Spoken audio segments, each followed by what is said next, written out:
Hi, everyone. Happy Friday, and welcome to day 2 of XPRIZE Rainforest Summit. Yesterday was absolutely fantastic and has generated a lot of excitement. We have new teams that have registered, which is fantastic. We're really thrilled about that. Thank you again to all of our phenomenal speakers throughout the day yesterday. And again, I want to start today by thanking our sponsor organization, the Alana Foundation, who has made all of this possible. We have another great lineup of speakers and events today, including more of the world's leading experts and voices on all subject matters related to XPRIZE Rainforest competition. After our opening plenary coming up, we'll be hearing from XPRIZE Rainforest competition teams, past and present, hearing about the benefits of competing. And this afternoon, we will also engage in panel discussions on Indigenous peoples and local communities, governance, business, and NGOs. It's a full day diving deeper into many of the topics that we touched on yesterday. And I'm very excited to get started with our first speaker. Jonathan Bailey is co-founder of Natural State, an organization that leverages technology to design, implement, and monitor large-scale natural restoration initiatives. Bailey was previously Executive Vice President and Chief Scientist at the National Geographic Society, where he oversaw grants, impact initiatives, National Geographic Labs, Explorer programs, and the international team. Bailey initiated partnerships together, raising over $95 million for groundbreaking collaborations across regions and sectors to conserve and monitor the natural world. He was also Vice Chair of the Society's Committee for Research and Exploration.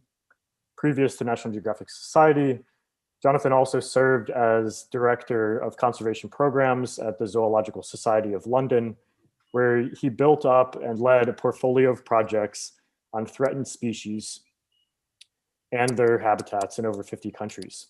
Known for embracing technology, innovation, and collaboration, Bailey founded the Edge of Existence program to conserve evolutionarily distinct and globally endangered species, co-developed a retail activism initiative with Selfridges and over 40 conservation NGOs to support sustainable fisheries, and launched the first AI-driven camera traps for anti-poaching.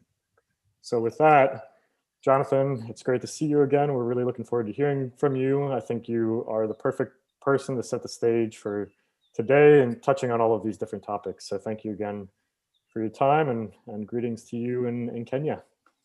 Thank you, Peter. And it's great to be with so many people that are going to collectively transform our understanding of the natural world, in particular rainforests. In this opening session, I just wanted to cover really our understanding of biodiversity, where it's been in the beginning of my career, where it is now, and really the opportunity for the future, particularly with the XPRIZE.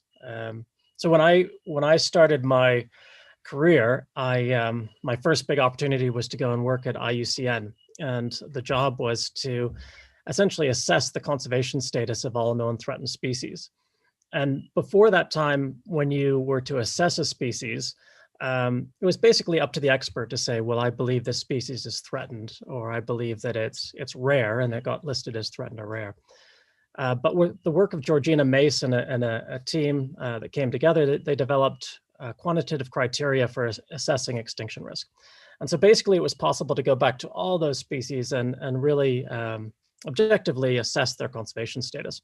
So we did all known threatened species that had ever been assessed, and then we did all known mammals. And so for the first time, we discovered that 25% of the world's mammals were threatened with extinction. And this was 1996.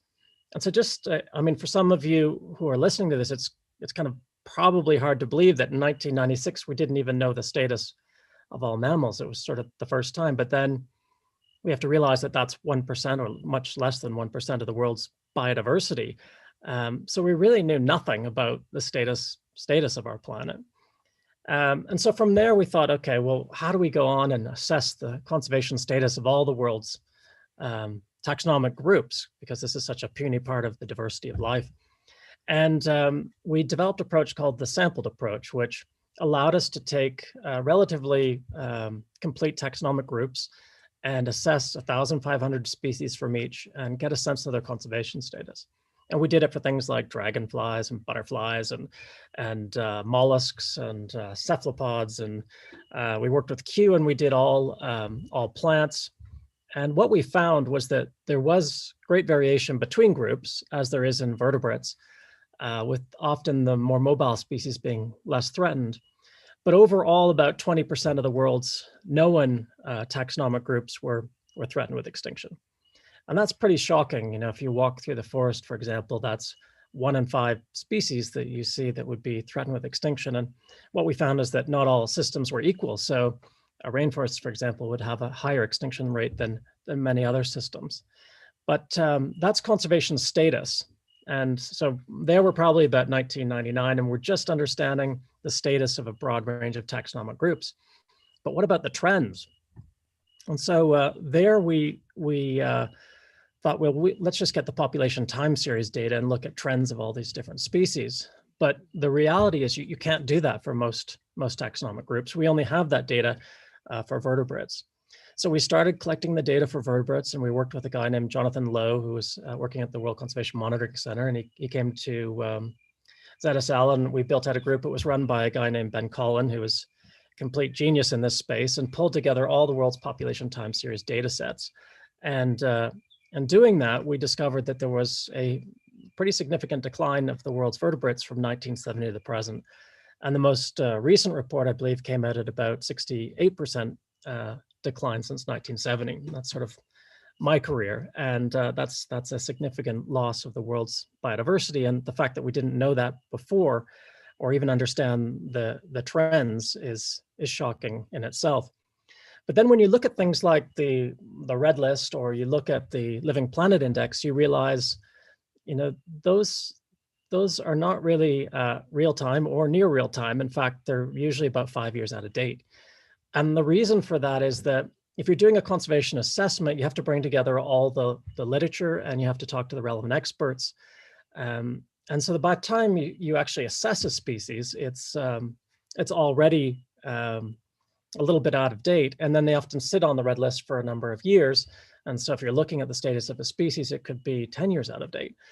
And then with the Living Planet Index, with population time series, that's based on population time series in the literature. And so all of you who publish know that it takes quite a long time to get your work out. And so by the time it hits the index, again, you're not really real time. And so we became more and more concerned about this. And with a guy named Tim O'Brien and a number of others, we held a big symposium, and we tried to explore the extent to which we could use camera traps to try and look at sort of more real-time monitoring. And we developed the Wildlife Picture Index at the time, which was looking at relative abundance using grids of camera traps and so on. And that methodology has been further refined and so on since that time. We wanted to also take it a step further. So we developed some of the first AI-driven camera traps. It was called Instant Detect, the first one, and it was this big chunky camera trap, and didn't work very well, but it did, you know, was able to detect the difference between an animal and a human and so on. And then we also developed other systems also to try and engage the public. And Instant Wild is an example of one where we had these camera traps that would take an image, and that image would be immediately uploaded, and a global community had an app that they could go through, and they would help identify those species. So if everybody basically said, oh, that's a white-tailed mongoose, then it would be kind of in the white-tailed mongoose pile. But if there was great disagreement, then it went into a different pile, and the experts could actually look at it. But it was a great way to help, you know, the global community sort data when AI wasn't really performing to the standard that it does today. But what that made us realize is there was great potential in technology revolutionizing the way that we understand the natural world. And at that time, I met the individual who did the opening plenary yesterday, Lucas Joppa. And we, with John Robinson, worked on a book together called Protected Areas, Are They Safeguarding Biodiversity? And in that, we did a big chapter on the role of technology and how it's going to transform the field of conservation, not only in terms of understanding the status of what's in the protected area, but also on how we manage those protected areas. And at the time, many of the kind of recommendations we were making and so on weren't really quite possible.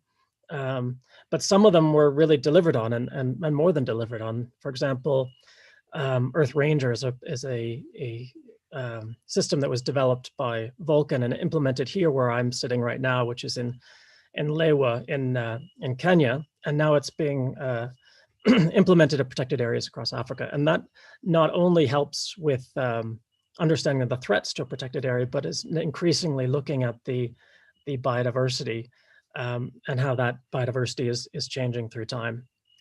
After I was at the Zoological Society of London, I had the opportunity to go to National Geographic. And there I was able to sort of pick up the game in terms of trying to explore this role of technology in monitoring. And there we developed a system called Earth Pulse, which was really trying to help us understand how the world's ecosystems were changing through time. So when we already had Global Forest Watch, which told us about forests and how they kind of are shifting through time, but with the world's other ecosystems, it's been less clear. So working with WRI and Google and so on, we developed this technology, which is getting better and better at basically using AI to see how the world is changing through time using satellite data. And this will be used by the UN to help measure some of the indicators for the post-2020 framework of the Convention on Biodiversity and so on.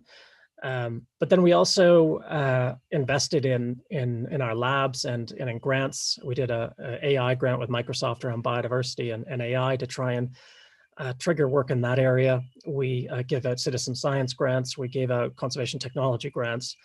And what was really clear to me is that there's so much potential in this area, but we're still relatively early on in terms of having them have that great impact in the conservation sector. One of the cool technology projects we had ongoing, and again, it was kind of in its infancy as well, was a canopy drone. And it's a spatially aware drone that can fly through a forest. And the idea is it would take a 360 image, and then you'd be able to use AI to look at the plants and animals and how they're changing through time. And but that's, again, early stages. And hopefully by the time the competition comes along, that drone will be flying around, changing our understanding of forests. But what's clear now is that we're kind of past that early stage, that stage of promise. And we're in an era now where AI has evolved so rapidly, even over the past year. And satellite data is getting better and better. You've got the scanning data, the thermal data, and so on. You've got DNA in real time. You've got miniaturization of technology. Big data can now be analyzed much more easily. And there's a greater respect for traditional knowledge and understanding of its great contribution to understanding biodiversity and change through time. So all those variables combined kind of make this the perfect opportunity to have the XPRIZE for rainforests. And I think the structure that's been set up by bringing together diverse teams to problem solve in a whole range of different systems is an amazing way to basically crack this. But I think in addition to understanding what's in the forests, there's an opportunity to use that technology to essentially manage those forest systems. So by contributing to this prize, you're not only kind of illuminating or introducing the world to what really exists in these forests and how they're changing, but also how to understand where they are and how they're changing through time and what interventions might work and what interventions aren't working. And that leads to a third point of how the technology is really beneficial, and that's around markets. And I'll spend a little bit of time just talking about the opportunity here. When we were at National Geographic, we launched a campaign. It's the 30 by 30 campaign, which is currently we're at about 15% of the terrestrial world is protected. And the idea is that we need to get to 30% by 2030 and ultimately closer to 50%. But the real question is, how do we achieve that? And there's government funding, there's philanthropic funding, and that's going to get us so far. But in my view, there's no way we're going to get to 30% unless we have private sector funding as well. And it's really interesting because over the last 18 months, there's been this massive surge of announcements. You've had announcements from organizations like Amazon or Apple or Microsoft or Unilever. Basically, any organization that cares about its reputation has been making announcements about reducing carbon emissions or being even carbon neutral or carbon negative. And many of them have had nature-based solutions as part of their kind of strap lines. And saying that they're interested not just in carbon, but in biodiversity and in development as well. So there's billions and billions and billions of dollars, which have the potential to go into nature conservation globally, and it's greatly needed, but we're not seeing it actually get there. And people could have many cynical reasons as to why that may be the case, but I think part of the simple explanation is that we don't really have a way of measuring success or failure of a lot of these projects that the money's meant to go into. I was involved in a reducing deforestation project when I was at the Zoological Society of London, and it was really painful just to set up the project in terms of the bureaucracy and then and the monitoring. We spent 20 or 30 to 40% of our budget on just monitoring the area. It was laborious and it was time consuming, and it wasn't terribly accurate. And I know how tough work this really is because I'm actually doing it right now here at LEWA. We're designing a carbon project here which integrates biodiversity and development. But to train the AI models and so on, we're going and doing the diameter at breast height, so like the traditional measurements, and we're actually doing them at a higher resolution than you would normally. So you actually know with great accuracy the carbon value of the forests. And so in there we go and we take a measuring tape and we put it around a tree and do the diameter at breast height thing and measure everything around us amongst the elephants, rhinos, and lions and so on. But the reality is that if we don't improve the monitoring systems, there's no way that companies are going to put the money in if they can't measure success or failure. And the amazing thing about a lot of these projects is they're only measuring success every 5 years. And who would put their money into anything that only really delivered on a 5-year cycle? Told you whether you were successful or failure in that 5-year time period. Many might argue that the private sector is going to drive the carbon side, and that will be done from space very shortly in an easy way, and you don't even have to do the ground truthing. The biodiversity, there's no real kind of market incentive right now to sort of jump into that space. In addition, the development is less likely to be monitored as well. So I think the reality is that biodiversity will just be forgotten in this opportunity if the technology isn't developed to easily monitor it. And with this prize, there's a perfect opportunity to develop that technology further, to integrate it into these market systems, so that companies can actually determine the success or failure of their investments. But in addition to that, it will really help in a way that allows us to understand the impact that companies are having on the rainforest systems as a whole. So traditionally, we haven't been able to assess the extent to which companies working in rainforest environments, the impact they've been having. Right now, with this technology you're developing, you could make it completely transparent and they could be held accountable. So massive, exciting developments in that space that I think many of you will be involved in. I just want to make a comment on sort of the team structure and so on. And I know a lot of your teams are already in, and you've had new registries just over this past day. But if I look at the technology projects I've been involved with over the years, it's absolutely critical that there's a diversity of representatives on the team. And the more different they are from myself, the kind of more successful the project is often. And you obviously need your ecologists, you need your biologists, you need your you need your technologists and so on. But you also need your people who understand sort of the business world and local knowledge and particularly communication. And when I say communication, I know that storytelling isn't necessarily going to win you this XPRIZE award, but often the way you collect data, or rather the data itself, is like a tenth of the story, and the way you communicate that data is extremely important.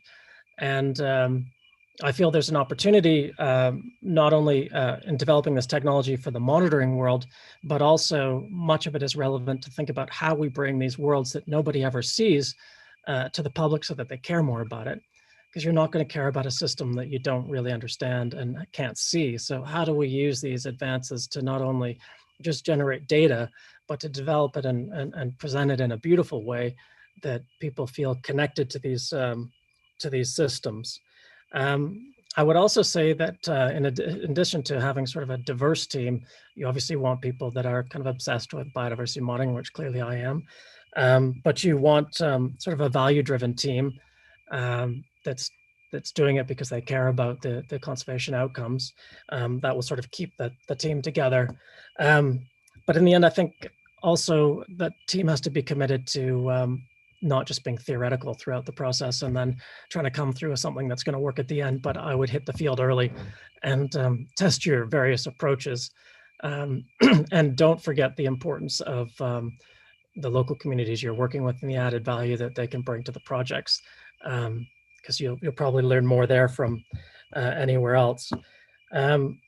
So I guess this is just an amazing point in history where we were moving from a place where we knew nothing really at the beginning of my career in terms of the status of the world's biodiversity to a point where we can just have great insight in a very short time.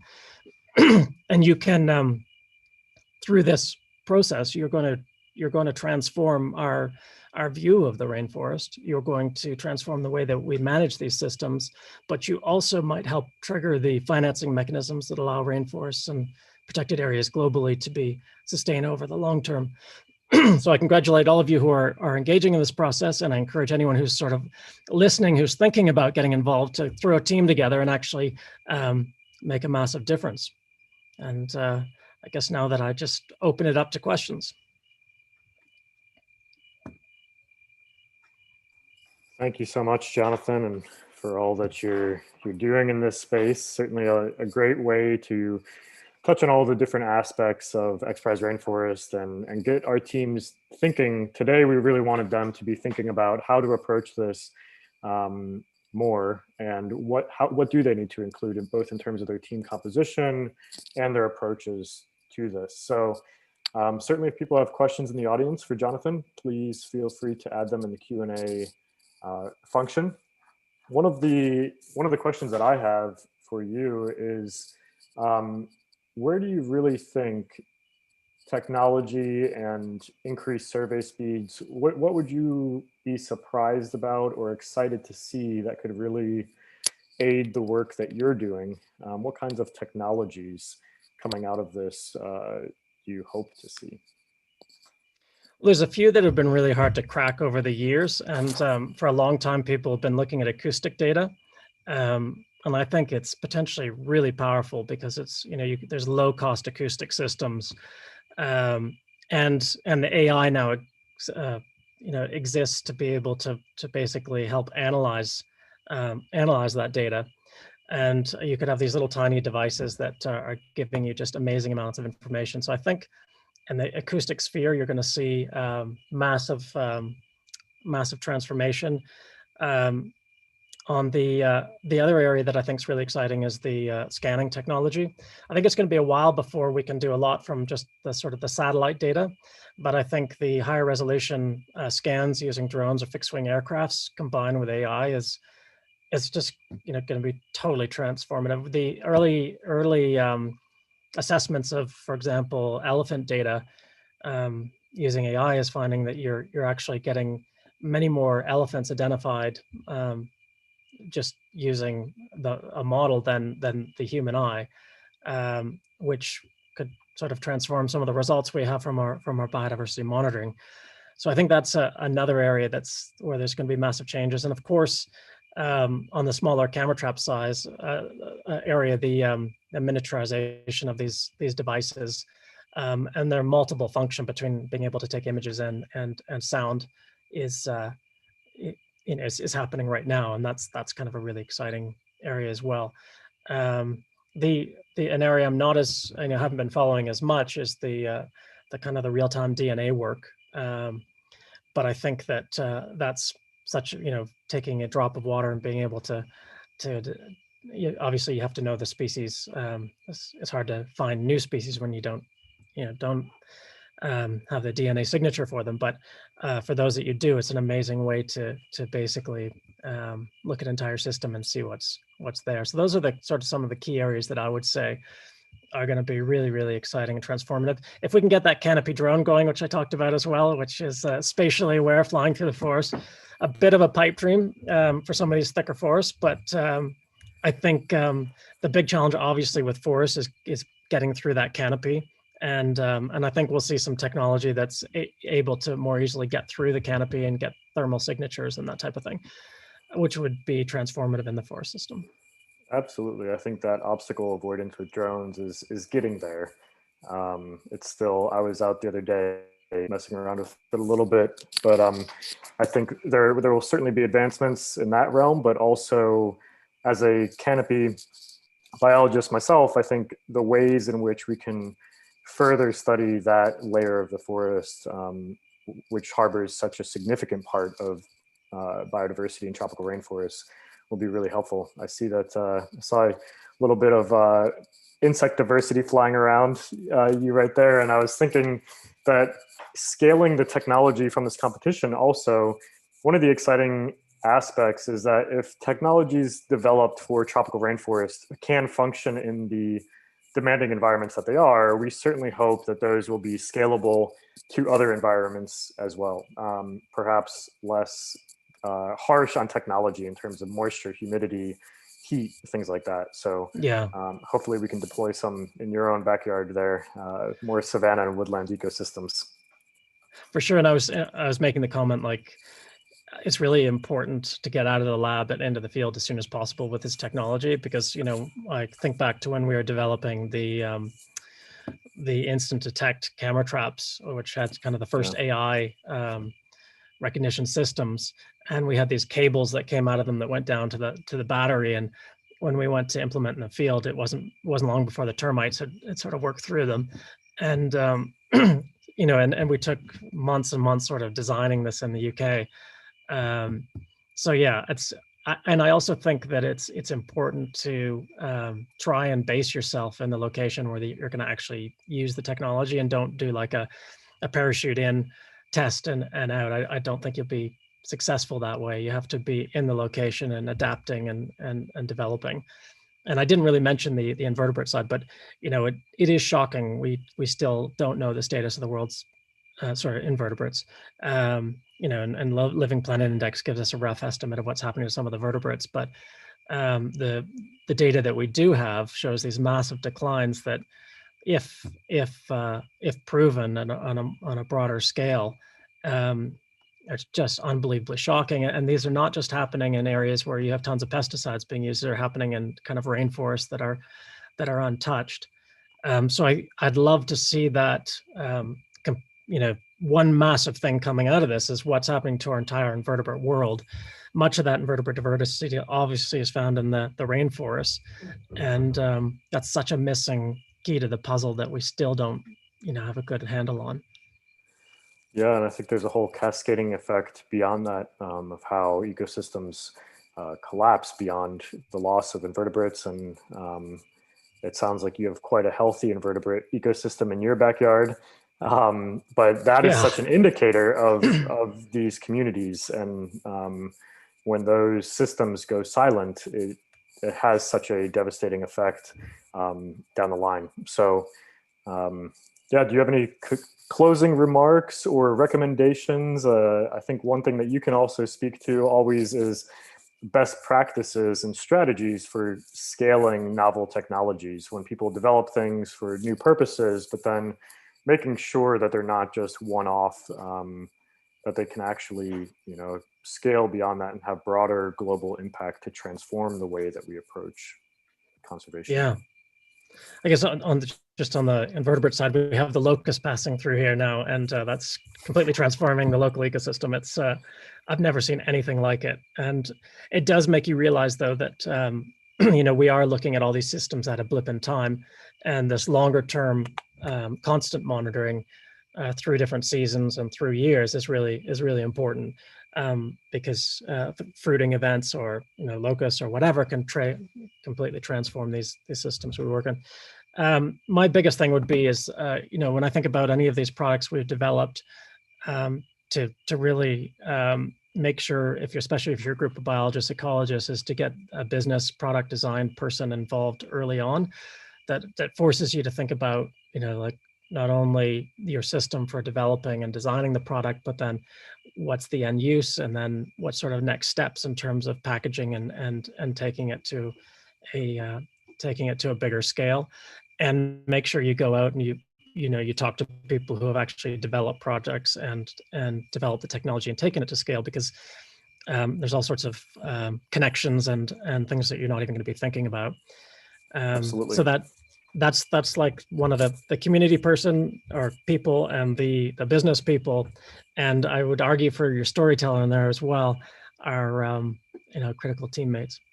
Absolutely. And we had some great sessions on that yesterday and more later today. But Jonathan, thank you so much. I think you set the stage perfectly for what we have ahead, especially the business aspects and all of these different components to consider. So I'll definitely be following more of your posts from the locusts in the backyard, and look forward to chatting more about, you know, strategically figuring out different aspects of this along the way. So thank you so much, Jonathan, and look forward to chatting more soon. Great, thank you, and good luck to everyone who's competing over the life cycle of the project. It's an amazing initiative. All right, take care. You too. All right. Well, with that, today we're going to dive into a lot of these topics that Jonathan just touched on, and more, and really engage with more of our ecosystem affiliated with this competition. To start, we really thought it would be great for teams interested in competing in XPRIZE Rainforest to hear from some of our XPRIZE competition teams, past and present. This is all part of our XPRIZE alumni network, and to speak to more of that, I'm going to bring in one of my XPRIZE colleagues, Dan Sells, our Senior Impact Manager at XPRIZE. Dan, Great. welcome to XPRIZE Rainforest Summit. Thanks. Great to be here. This is an incredible thing. Thanks, Jonathan, all of our speakers. Very, very engaging stuff. So I don't want to take up too much time. As Peter said, I'm a Senior Impact Manager here at XPRIZE, which means I wear a couple different hats, which I'll speak about today. And one of them, as Peter said, I get to manage our XPRIZE Alumni Network, which is a really exciting and incredible opportunity I think we have. We just launched this about a year ago, and it's really, you know, we've been around now for over 25 years as an organization. We've run, I believe it's up to 24 prizes across, you know, literally air, land, sea, ocean, so many different domains. And there's so many incredible teams we've had the opportunity to work with. How can we basically stay in touch, as one of our alumni likes to say, like, how do we keep the party going even after a prize? So we have a couple of alumni teams joining us today that'll talk a little bit about what it means to be an XPRIZE. But just for the folks that are listening in and thinking, you know, oh man, should I do this prize? Should I not? I've got so much going on. You know, is it, you know, okay, sure, maybe I have a chance to win the prize purse, but you know, we would encourage you to think about it as more than that, right? I think signing up, registering to compete as a team means that, you know, we hope to make a commitment to you for life, to be there for you, to help you scale during and after the prize, to, you know, facilitate all kinds of amazing connections and resources and opportunities, and just be your advocates for a long, long time to come. So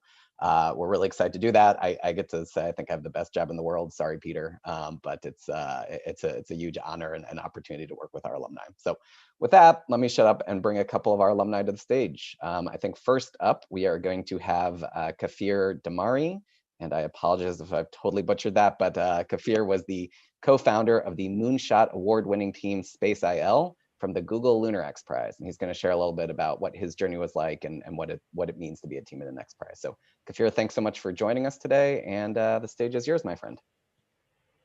Thank you. So it's an honor to be here. And we are going to talk now in the next few minutes about the story that we had with the XPRIZE and about our little spacecraft. And I will tell you that the story for us basically started with, of course, the Google Lunar XPRIZE competition. And for me, it actually started when a friend of mine, Kol Yariv, wrote on his Facebook wall that he want to open the Israeli team competing in the Google Lunar XPRIZE, and he asked who want to join it. And I answered in Hebrew, if you're serious, I'm in. And this is basically how the story of Space and the story of Bereshit started. And I like to joke about it, you know, 3 engineers sitting in a bar. This is exactly what happened. And we started in that meeting in the end of 2010 to design our spacecraft, to design what are we actually going to do to make this happen. For those who don't know, to win the Google Lunar XPRIZE, we had to build a spacecraft, land it on the moon, move it 500 meters, transmit images and videos back to Earth, and that's it. And the prize was $20 million. With a small catch, it must be up to 10% governmental funding. So we started to design our spacecraft. These were the initial designs that we had, those 2 pages. We designed a really small spacecraft in the size of a bottle that will cost $8 million, and we'll launch it in 2 years, and it will be really, really small. Now, what happened through the years is that we realized it's not possible. You know, we started to do the engineering, and the smallest fuel tank we were able to find was bigger and heavier from the whole design. And of course, we didn't launch it in 2012. It took us much, much more time just to get to a design that can actually work. Instead of a 5 kilo spacecraft, we got a 585 kilo spacecraft, basically 100 times more from the initial design. And I think that was one of the first challenges, but we had, we had so many challenges through the years. You know, planning the spacecraft is one of them, but raising $100 million, which was the final budget for the project, also wasn't easy, mainly because we didn't know it's also $100 million. We believe it will be 8, and then it became bigger and bigger and bigger. But also, even when we got to the point that we had a working spacecraft, just navigating to the moon and capturing the moon, and then the landing that we'll talk about it in a second, a lot of challenges that happened through those years. And also the last challenge that we like to call it the Bereshit effect, and it's to make sure that this moment will also have a big impact all around the world, but mainly also in our country. And during the landing process, after receiving this amazing picture that you can see here, and the picture, and you can see also the XPRIZE logo on the bottom right, in case you've missed it. After this picture, there are actually a few malfunctions, and eventually we reached the moon, but we've reached in a speed that was 1 kilometer per second, much higher than anything we expected. So we hard landed instead of soft landing. And these are the images that NASA took a few days after. And you can see also from those pictures that we definitely made an impact on the moon. And so that's one thing. But I will say that although not everything worked as expected in the end, and also during the process, you know, we managed to become the first private organization in the world that reached the moon. We've made Israel the 7th country in the world to do so, and the 4th country to try to land. And we also managed to inspire millions of kids. The number is 2 million kids, half of them in Israel, half of them abroad, mainly in the US, that got inspired to go and study science and to go and follow their dreams. And here, I want to say a lot of thank you to the XPRIZE that beside just deciding to give us a Moonshot Award, although the competition officially ended in 2018 and we reached the moon only in 2019, we got the award and the prize. But I think that the XPRIZE role here was really important. Besides just getting us to the point that we opened the team, I think that what the XPRIZE gave us, gave us a focus. You know, now we're looking on a new mission that I will say a few words in a second, but everything is open. I think that the focus that came from the XPRIZE and, you know, the competition that allowed us to actually see what's happening in other places, that allow us to understand what do we really need to go, was crucial in order to actually allow us to get to the point, to get to the moon. And I will say a few last words. First of all, and this is, one of my key points for you, is it started with the three of us, but I think that there is no challenge that can end with 3 engineers. And I think that here we have to say a lot of thank you to all the engineers that were with us. I think the only way to overcome big challenges, like the Google Honor XPRIZE and any other competition, is to create a winning team. These are the engineers, but we also had, for some of you can't see their faces because they're working the Israeli aerospace industries, but we also had volunteers, and we had our donors, and we had the supporters, and we had everyone who joined in to allow us to get to the point that we have a working spacecraft. And when we are talking about this mission, we like to remind ourselves, but everyone, that it's not just about engineering. The only way to overcome big challenges is through creativity and resilience and teamwork and dreaming and passion and devotion. And I think that those things are similar to any prize, and also to the competition that you're going now to try to compete in. And the thing that is written here twice is overcoming many obstacles, because things will not work as expected. But I'll jump to that in a second. But I think that if you remember that, it's not enough to have a mission, and you need to have a vision. I think what the XPRIZE also gave us is it allows us to realize that what we're really trying to do is to change the world, to change the way the world works. I think that's something that we learned through the process, that we're not competing with anyone else but ourselves. In the first few years, we were thinking about what will happen if they will launch it. And then we realized we will do our best work. We'll do it as fast as we can. And we're just competing with ourselves and to create the best result. And with that, I will say, don't wait. Just, push hard. Don't think about what do we need to happen. Just do whatever you can to move forward as fast as you can, as further as you can. And of course, enjoy the process. It's going to be a long journey. And I think that we've learned so many things about that. This was actually our first startup. And, today we have the opportunity to also launch our new spacecraft, Bereshit 2, that we just announced. So this story even doesn't end with the Bereshit 1 mission. It actually goes now to a new mission. And we're hoping to get to the moon in another 4 years, and now to have 2 successful landings. And also an educational mission that will be international, and hopefully there will be many kids that will be able to enjoy it all over the world. So that's summarizes the story of SpaceAL really, really quickly. And I want to wish all of you a lot of success in your new journey.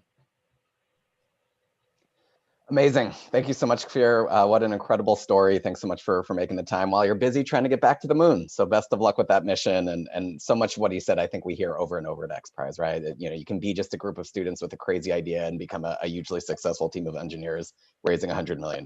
So thanks again for sharing that inspirational story. And I think we're going to bring our next alumni team to the stage now. If I can welcome David Hertz to the stage now. So David Hertz is the CEO of the grand prize winning team SkySource from the Water Abundance XPRIZE. David, thank you so much for joining us today, and looking forward to hear what your journey was like. Great, thanks for being here. It's an honor to be with all of you guys as you embark upon your own XPRIZE journey. I'm going to share my screen here and talk a little bit about our journey. It was quite amazing. I'm an architect by profession, so I just began to be fascinated by water, and the Water Abundance XPRIZE, which we competed in, was a global challenge to address this water scarcity. If you think about the scarcity model, less than 1% of water on the planet is fresh. But if you think about the abundance model, there's 6 times more water in vapor form in the air than all the rivers. So it's really an interesting mindset. To extract 2,000 liters of water from air in 24 hours had to be done at 2 cents per liter, and had have 100% renewable energy. It was a 2-year arc on the prize. There were about 100 teams from 27 countries. And what was interesting for us is that we were actually not admitted to the second round of the prize. And although we were disappointed, we thought, well, this is kind of amazing, because we really felt that we had some technology and some experience in this emergent world of atmospheric water generation. But we said, well, there's obviously some people that have something that is perhaps better than ours. The competition continued for about 3 months. There was an award, a monetary award given. And then we were invited back in when some of the finalists could not make the next challenge. And that was a big decision, because there wasn't really a level playing field. We like to say, we were the dark horse in the race, but in fact, we weren't even in the race. So we kind of used this stealth advantage to come back from behind and enter the race well in progress. Clearly not a kind of an equitable race, because we were several months behind. We didn't have time to really raise funding. And after 37 years as an architect, I had finally owned a piece of property without a mortgage. I mortgaged our property for $1.5 million and used that money to build a series of machines together. And fortunately, we won. It was really laying it all on the line in a short period of time. Sometimes these sprints become even easier to do than a long haul.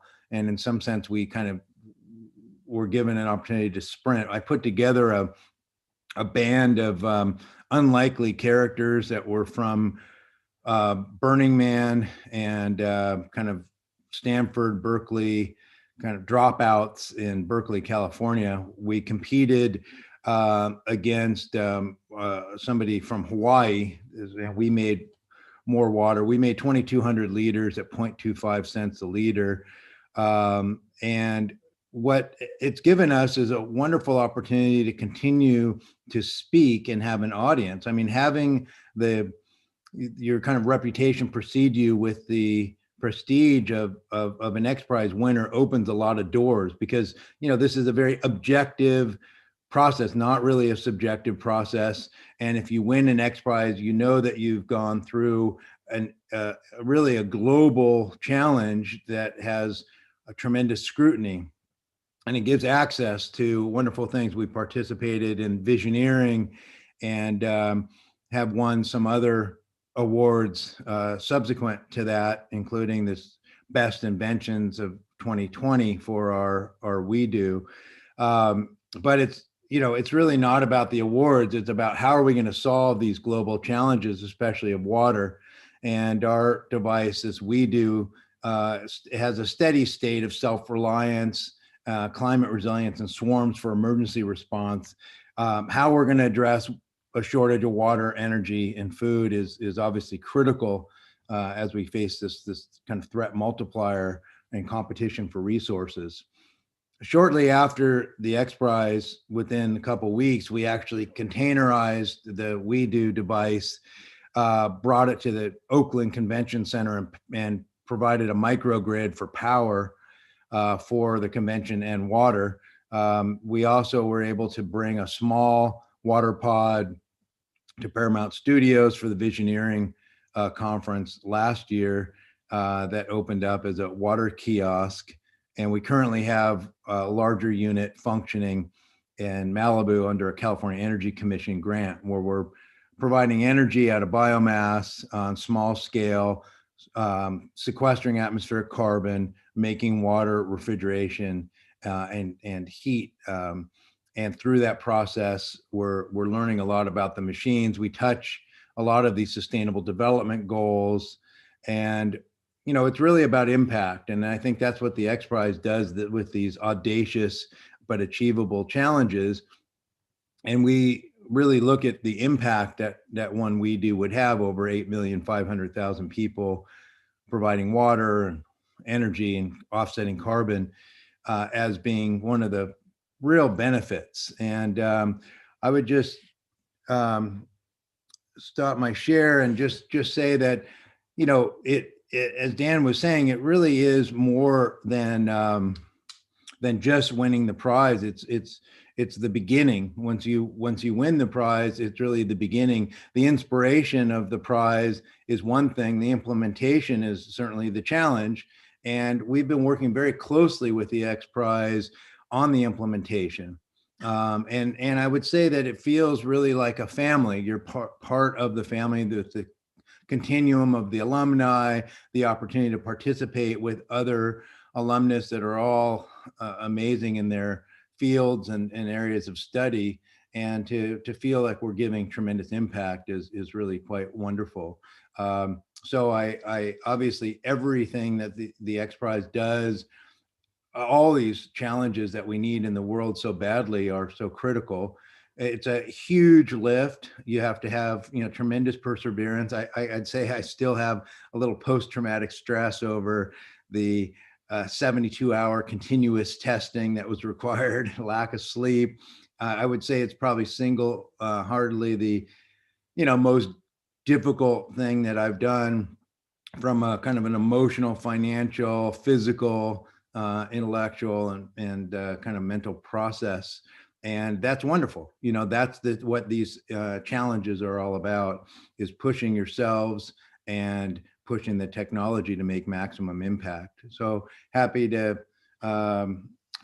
end it there. And if there's any questions or anything, happy to discuss that at some point. Thank you. Amazing.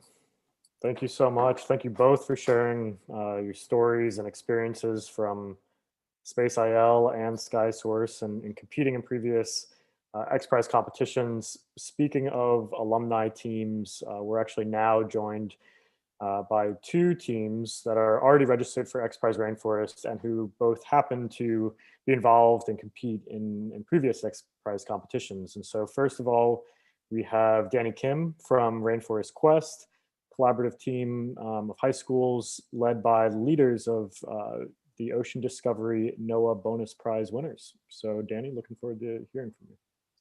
Thank you very much. Just love hearing the other stories. One of the great things about the XPRIZE is its ability to inspire. And to be honest, although we were a previous winner, we actually entered into the Rainforest XPRIZE, not the Ocean Discovery XPRIZE. This is about 4 years ago. And this is a picture of our team.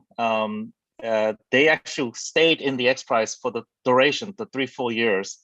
And long story short, we actually won the bonus prize, the $1 million NOAA bonus prize, which actually made us the youngest team. Actually, I think we're the only high school team ever to win an XPRIZE, which is interesting because we entered the prize without any expectation of winning. And what it did was, in the end, it inspired the kids to really break that glass ceiling and know that nothing is impossible. One of the things that the experience from the win has actually spurred on so much interest in the schools that we interface with. We've actually entered 2 additional XPRIZes as a result. We just did a semifinal submission for the Avatar XPRIZE, and then we actually did entered into the Rainforest XPRIZE. I think we were one of the first teams to enter the Rainforest XPRIZE. And what's interesting is, as soon as we entered the XPRIZE, the pandemic happened. And, because we're made up of high school kids, all schools were closed, so they couldn't meet. And so one of my experiences have been, is adopting a technology platform that allowed us to not only do Zoom meetings, but we are using Microsoft Teams to do all the communications. So these kids in the pandemic, while they're at home, had a goal and a purpose to achieve. And they've been actually interacting and meeting online, discussing. There are times when we have a question that's asked by one of the participants, and I get 200 replies within an hour. So this has been a lifesaver just for the students to be involved in such a goal set oriented thing to keep them engaged at a level that's way beyond what the online school has provided for them. And then when the schools just started opening up recently, we had kids coming in and starting to implement a lot of the things that they had been designing and envisioning over the last 5-6 months, collaborating for the first time, and actually dreaming again. What's nice about the Rainforest XPRIZE, if you haven't signed up already, is this is one of our most popular XPRIZes we've ever entered because of the diversity of skill sets that it requires. It's not just the engineering teams. We usually get the robotics teams, and then actually we had drone kids that are interested in drones signing up. But now, because of the need to do biodiversity and biorecognition and whatnot, we got biology kids, we have agriculture kids. We actually have students that are in music theory, because a lot of the data analysis and gathering that they have interest in, and they wanted to be able to use that as well. So that's one of the great things about XPRIZes, as the other participants spoke about, is not only is it a great way to inspire and get a goal and set in mind, but it's such a recognition for the kids and for the participants. Whether you win or not, it's a great way to learn and inspire and set a goal towards learning. So I would encourage those who are maybe on the fence, join in, because it's not about the win, it's about the journey. And the kids that have participated in our XPRIZes, even the ones that with the prospect of not winning, they said, Mr. Kim, we would love to just continue no matter what happens. And so again, to them, it's not just the competition, it's about the process. And I would really recommend that.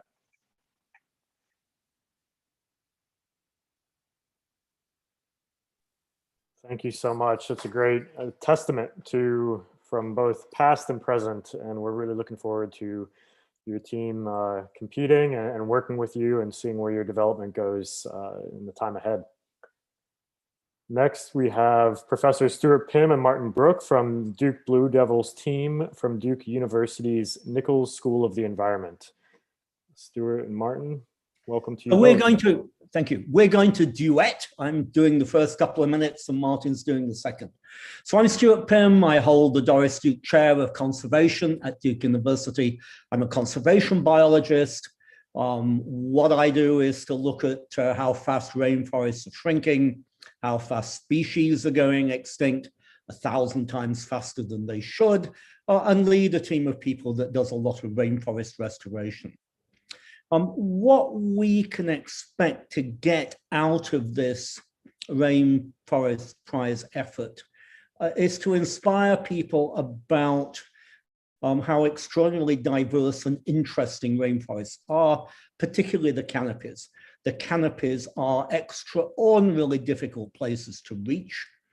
What we know about species in rainforests is that 2/3 of all known species are there, and we have not a clue about how many species are really out there.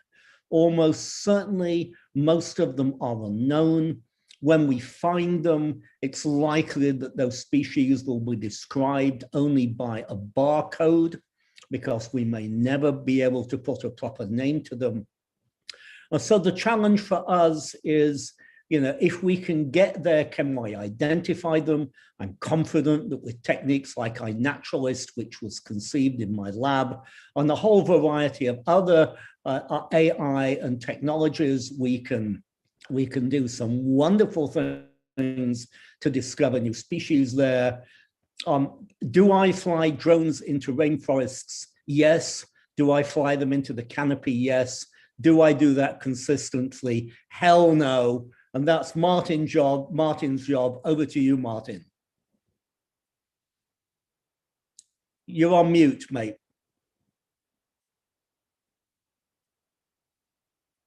There we go. Now I'm unmuted. Thanks, Stuart. It's been great to see some of these other teams.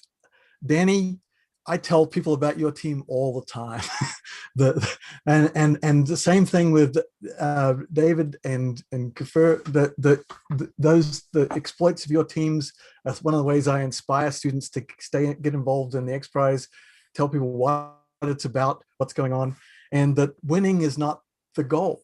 Winning is not why I compete. I mean, Stuart keeps telling me we're going to win, but I'm in it for a lot more reasons than winning the XPRIZE. It's for this community, it's for the goal that it sets for us, and the incredible stories we get to tell. I'm really pleased that they've made storytelling one of the main requirements for actually winning this contest. I think that's really important.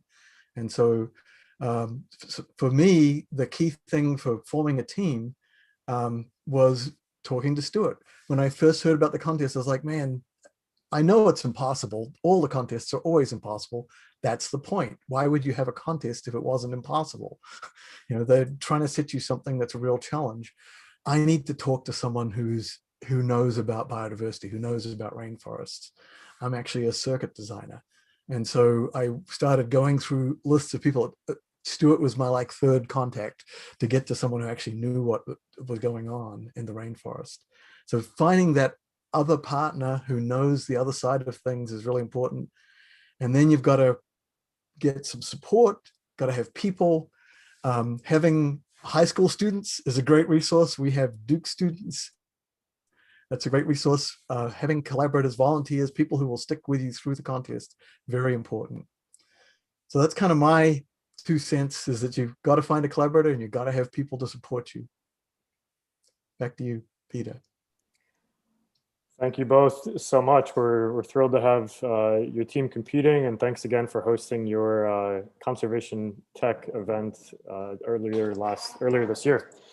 And thanks to all 4 of these teams who have shared with us today their experiences in XPRIZE competitions. Certainly one benefit of competing is staying connected to this entire network. And what we're doing here with XPRIZE Rainforest is activating and mobilizing people from all over the world to share common interests, passions, and goals to work together towards a better future. A reminder is that if you register for XPRIZE Rainforest by the end of today, you receive 25% off of the registration fee. So please check out our website, rainforest.xprize.org.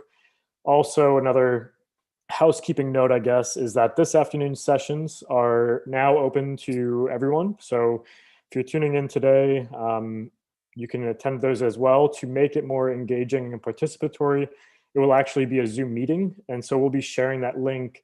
And so after the lunch break, midday, we'll transfer over to that meeting rather than a webinar to be able to interface more with our audience.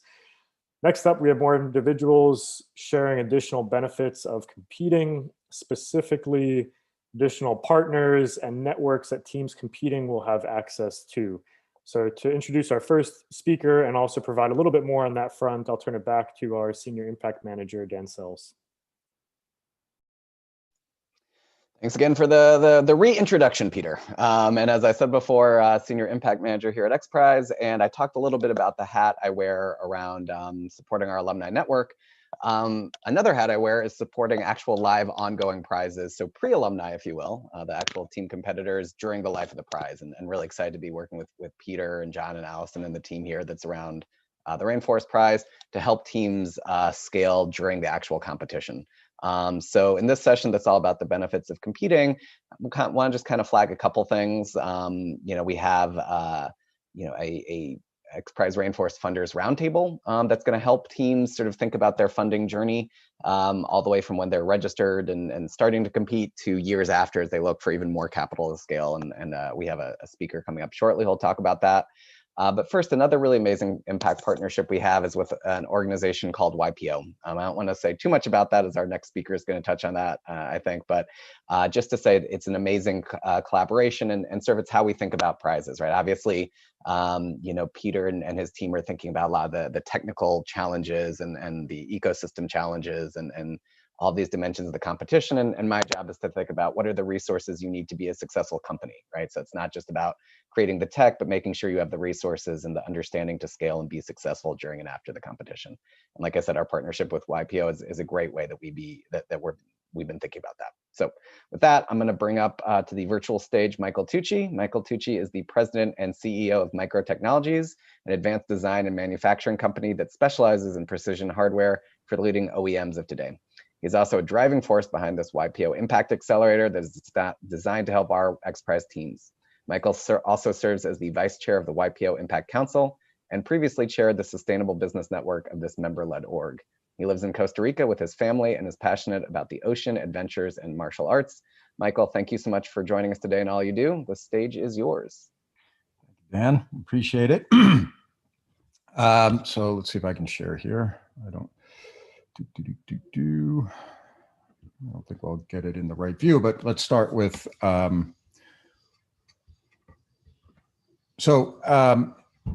I live here in Costa Rica, and I think generally we do a pretty good job comparatively on how we treat our rainforests. I spend a fair amount of time in them, but perhaps not the case all over the world. So I've been living here for about 8 years, so I'm becoming more and more attuned to the importance of not just the rainforest, but a whole bunch of different rainforests I've learned. So I am personally passionate about helping you all succeed, as we've done with other groups. So what is the YPO XPRIZE Alliance? We'll start with what is YPO. YPO is a member-led organization. We are known as the largest group of CEOs on the planet. We have some pretty cool stats. We're about 27,000 members around the world. We have 450 chapters around the world in over 130 countries. If you put us together, we are 22 million employees. Our combined revenue is $9 trillion. I think that would make us the third largest economy in the world. We have members that are petitioning to give us observer status at the UN, and some people trying to see if we can start our own currency, just to give you an idea of scale. But at the end of the day, it's people like me. I'm a member. I don't work for YPO. I get paid for my own company, but I am passionate about what we can do as a group, and nowhere more than an impact. Because with all these wonderful numbers, if we can't actually help you create the change that you're passionate about, I'm not really sure what we're doing. So a subset of YPO is what they call networks, and that's where we've been engaging mostly with Dan and the previous cohorts. Give you an idea, again, I won't bore you with all these numbers. There's about 50,000 of us because we have members and next generation teens and 20-something-year-olds engaged in a variety of networks. There's 3 groups. There's business networks, and that could cover anything from manufacturing to plastics to real estate to construction, and each one of those has thousands of CEOs in it. Then there's personal, that could be ocean conservation, which I'm involved in, or water sports, or conservation hunting, could be, you name it, fine wines. We like to drink a lot of good wine. And then there's impact, which is the third pillar, which is where I currently sit on the chair on the council. And there we focus on how can we use this organization as a force for good. We have people, planet, peace, and prosperity. That's what we used to call it, or now we call it sustainable business, which is one of the focal groups that engages with Dan and the team at XPRIZE. That's about me. We can pass that. So what is the partnership? Not to bore you with all the details, but it really started gaining some traction. I think I was in China with Peter Diamandis a few years ago, and we were talking about XPRIZE and talking about YPO. I said, well, what do you do with all these amazing companies, all these amazing ideas that are generated through the XPRIZE engine? And the answer was, it's not really our charter, which I wholeheartedly agree with.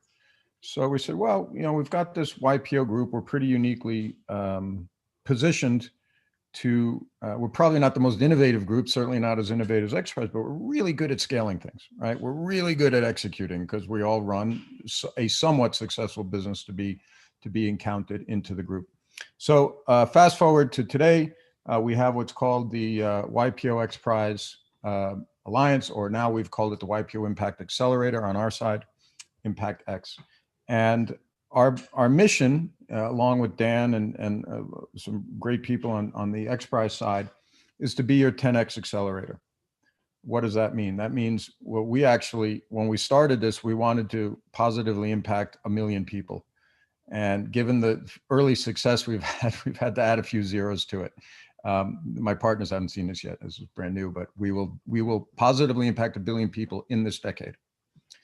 And we need your help to do it because you guys are the spark and we're the fuel. So what do we do? How do we help you? All right. We do three main things. We help with mentorship. So we have, again, we're proven entrepreneurs. You have to have a business of at least, I don't know what the threshold is, like 18 million in sales or 100 employees or something. So you have, we've succeeded in some way in the real world.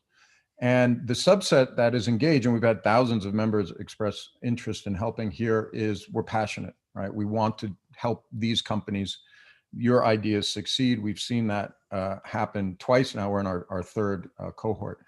What do we do in that phase? I think the most interesting thing we do is help you think bigger, right? I think that was kind of the earlier, like, why aren't we adding a couple of zeros to either your financial business models or your impact roadmap? And those would be two tangible things we would help you create or sharpen or scale up. How do you get ready for money if you need money, right? We have a very good group of seasoned investors in our midst as well. And then most importantly, I think, and often overlooked, is how do we get you building the right teams and the right systems? The second phase is how do we actually fund or support? How do we get you direct help?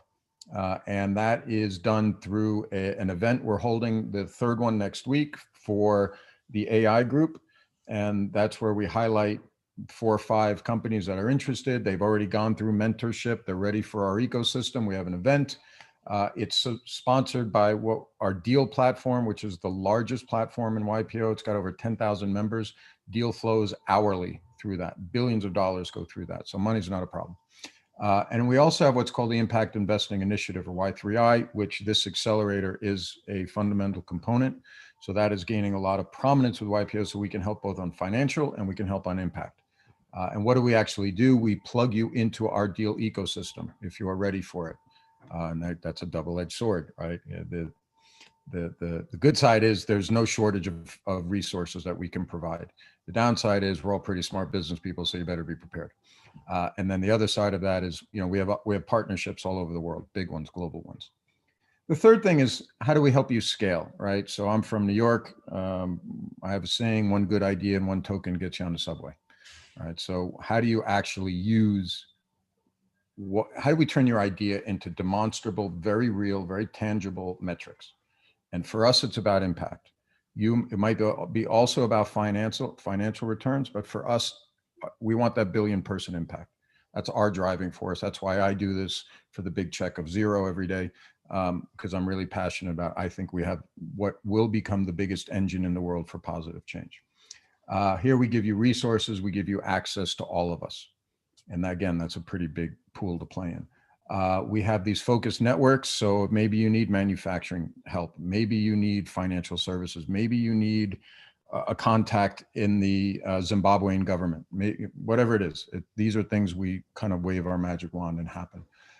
And we are all, again, we're on a first name basis all over the world, right? So we can help figure out how to gain you that access. And again, these are things that are kind of easy for us. We went through 3, we're launching our third one next week. Our first cohort had a very high bar of, could you get to San Diego for our first global event? David, who I saw on here, was part of it. So we had a very wide variety. We had 2 groups of 5 that really gained traction. And this learning upgrade, which I think you'll hear more about in the future, that's the group that decided to have us up our target. I think when Vinod and his team were starting, they were looking at impacting about 100,000 people. And with the right mentor and the right access, they're now focusing on impacting 100 million people. And that's very, very real. The next one we did, just to give you some flavor, is about, we did one on actual moonshots with the Lunar XPRIZE, just to help our team think, our ecosystem think about thinking bigger. And now we have the group coming up on AI. Those are the teams that will be showcased therein. So I didn't want to take a lot of time today. I just want to show you that this is what's available to you. On our side of the fence, we're really excited about this. We need more content. We need more of your ideas to help us feed our engine, right? We have a lot of CEOs that are really curious and they want to help. So that's it. I'll hang around for Q&A, and we look forward to seeing how we can help you guys make a real difference. Amazing. Thank you so much, Michael. And you know, thank you for joining us today and for YPO supporting us throughout this. Just quick anecdote. I was a business school student before I came to XPRIZE. I remember there was like a YPO luncheon or something, and Michael's point about, well, yeah, you know, you can join us, but first you have to do whatever 20 million in revenue of 100 companies. I was like, oh man, YPO is so cool. I'm never going to get to work with those guys. And then to have an opportunity to be part of XPRIZE and help connect our teams to work with their just truly incredible network. I think if anything, Michael somehow undersold it. It's a really great opportunity. And like I said, sorry, Peter, still do have the best job in the world to get to connect folks with Michael and his team. So with that, I will turn the stage back to Peter to try and rebut my argument there and bring up to our virtual stage our next speaker. So you're up, Peter. Thank you. It's not even a competition, man. Everything's a competition to XPRIZE. Well, apparently, I'm still getting used to that. Next up, I'm excited to introduce our next speaker, who I've been working with on his Amazon Investor Coalition, a new initiative launched at UN75, and who has also been an active member of our Funders Roundtable. And just to give a little bit more background, Jonah Whitcamper is co-founder and president of Nexus and the Global Governance Philanthropy Network, as well as the founder of the Healthy Democracy Coalition. And Jonah has been active in these spaces for quite some time, working on a variety of different campaigns, including Obama's in 2008 and kind of all over since. And Amazon Investor Coalition has been a very exciting group to be involved with. And Jonah, we're looking forward to hearing more about all of your work today. Thanks. Hey, so I'm that guy, Jonah Whitcamper, that Peter mentioned. I'm going to lay out the economic argument for competing in XPRIZE Rainforest. And then I'm going to tell you a little bit about ways that me and the organizations I represent can help. So first of all, according to Script Finance, the ecosystem services we get from, forests and things like that give us about $4 trillion a year in value. And there's $941 billion in annual turnover that is at risk due to dependency on commodities linked to deforestation. The XPRIZE presents an opportunity for us to ensure that rainforests are worth more alive and standing than cut and burned. A 2019 paper by Stephen Woodley of the International Union of Conservation Scientists, or Conservation for Nature, put out a paper making the financial argument that conserving 30% of terrestrial nature provides economic benefits by a ratio of 5-to-1 costs to benefits. So for every unit that we conserve that costs us $1, we get $5 in return in terms of economic benefit. These numbers are, I've posted them online at amazoninvestor.org/compete. A 1996 paper by David Simpson made a very comprehensive approach to calculating the value of biodiversity per unit of acre land. 25% of drugs used in Western medicine today come from tropical forests. There are 80,000 plants estimated to be in the Amazon, and only 5% of them have been tested for their medicinal value. The pharmaceutical industry reached about 1.25 trillion in revenue in 2019, growing at a rate of 5.8%. That means that perhaps 256 billion in sales per year are coming from your tropical forest druggist. By comparison, the 2019 revenue of Amazon.com was 232 billion a year. I assure you that the valuation of Amazon.com is way overvalued compared to Amazon.forest. Get involved, discover new opportunities, and you can experience an extraordinary return on your investment. But there are legal processes in place that you need to worry about The Nagoya Protocol was created back in 2010 under the Convention on Biological Diversity, and it has been ratified in 127 countries and the EU. It requires that wealth created from biodiversity must be shared with local communities. Make sure that you're aware of that. Brazil has its Genetic Heritage Management Council that requires the same. I'm going to give you some numbers on biomimetic entrepreneurship. A Swiss engineer named George de Mistral was walking through the forest with his dog back in 1941, and he discovered these burdock seeds connected to his dog and him. So he looked at them underneath a microscope, and he ended up designing something. The words are in French: velvet crochet. Crochet means hook. Velcro. You probably heard of that. Velcro USA posted a revenue of $357 million in 2020 and has 1,000 employees. There's a new oil-proof and waterproof coating called Ultra Everdry that's modeled after the waxy hydrophobic / oleophobic nanostructures that keep lotus flowers dry. It hit the market in 2013. The company that invented it, Ultratech, was acquired 4 years later by Vico for $862 million in 2017. There's a Caltech bioengineer named Radwanal Siddiq, and he designed a new solar cell that is 90% more effective than other solar cells in the market by copying the wing structures of the rose butterfly, which is popular in India.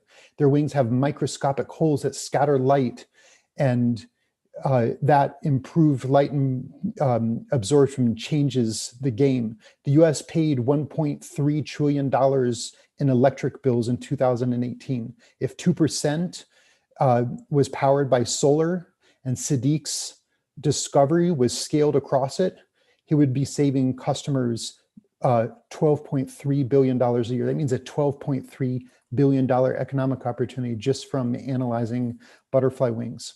The serrated edges of windmill turbines were inspired by whale flippers. The dew bank bottle fills itself and was modeled after the African knobbed desert beetle's ability to collect water from fog in the air.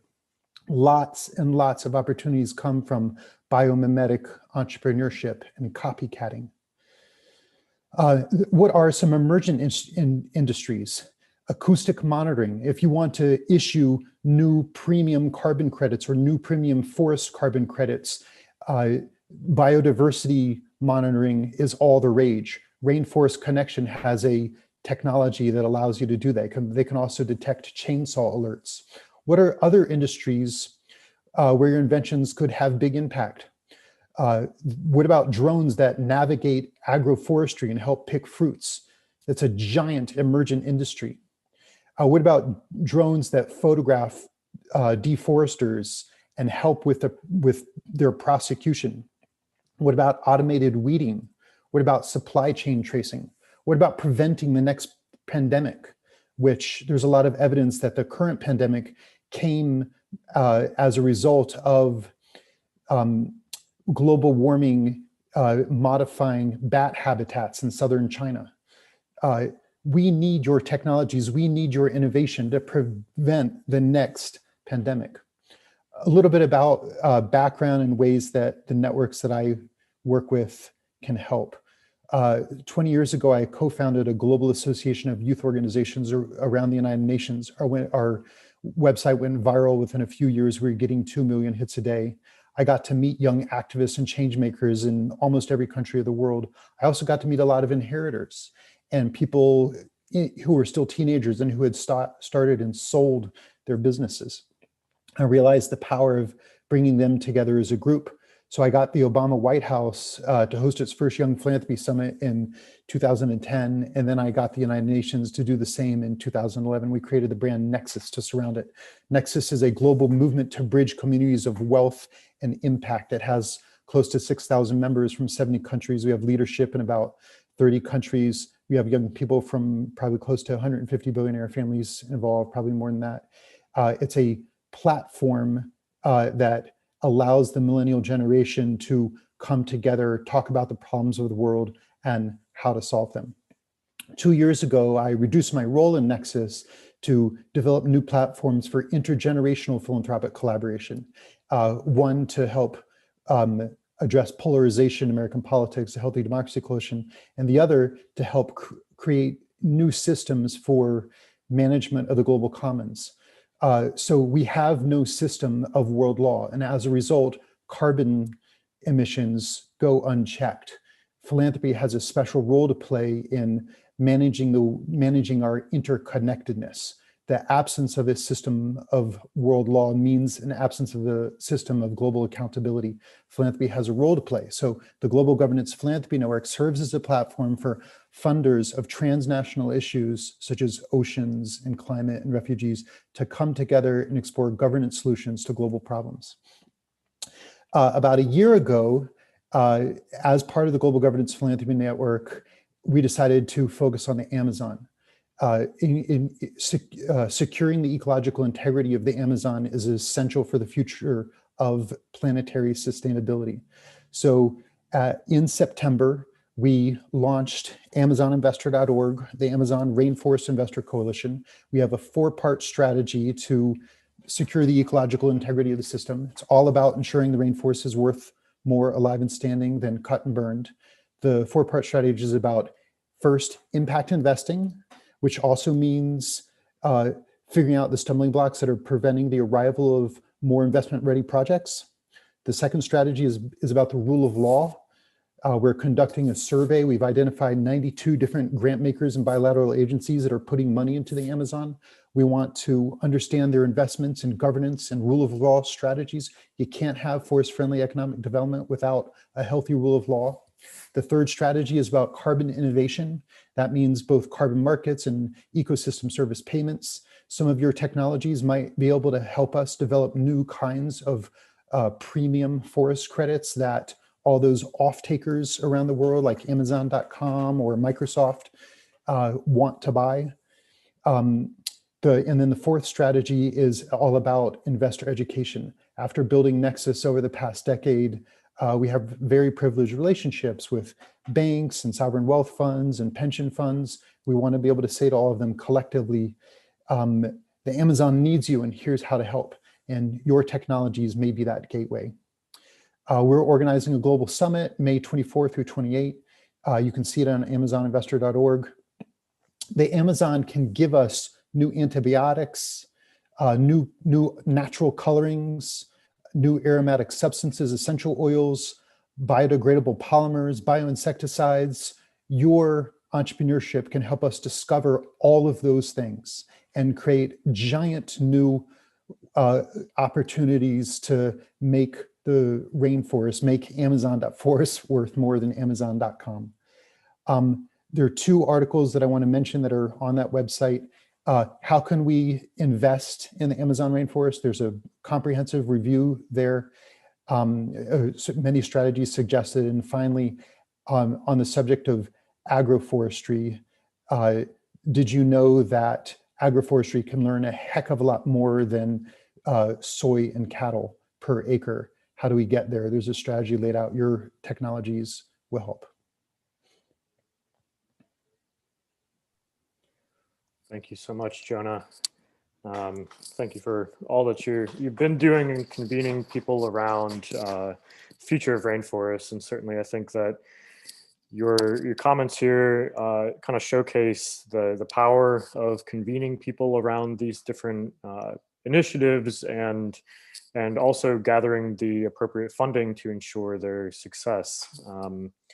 And we do have a little bit of time. If anybody has any questions, happy to take those. And also, Jonah, if you have any comments as well about the funders roundtable that we started convening around XPRIZE Rainforest and just where you hope to see that go. Mr. Tucci talks about the deal flow network within YPO. We're working on developing a deal flow network for the Amazon as well. I have met many new people, new investors through the initial convening of the Funders Roundtable. I've learned so much about being part of the XPRIZE ecosystem is learning. If you have an idea and you want it to scale and you don't really think you're going to be able to succeed in the XPRIZE, just get involved for the value of the network. You'll meet the most extraordinary people. I already have. That's a great testament. And certainly we are very conscious of the fact that it takes time and resources to compete in this competition.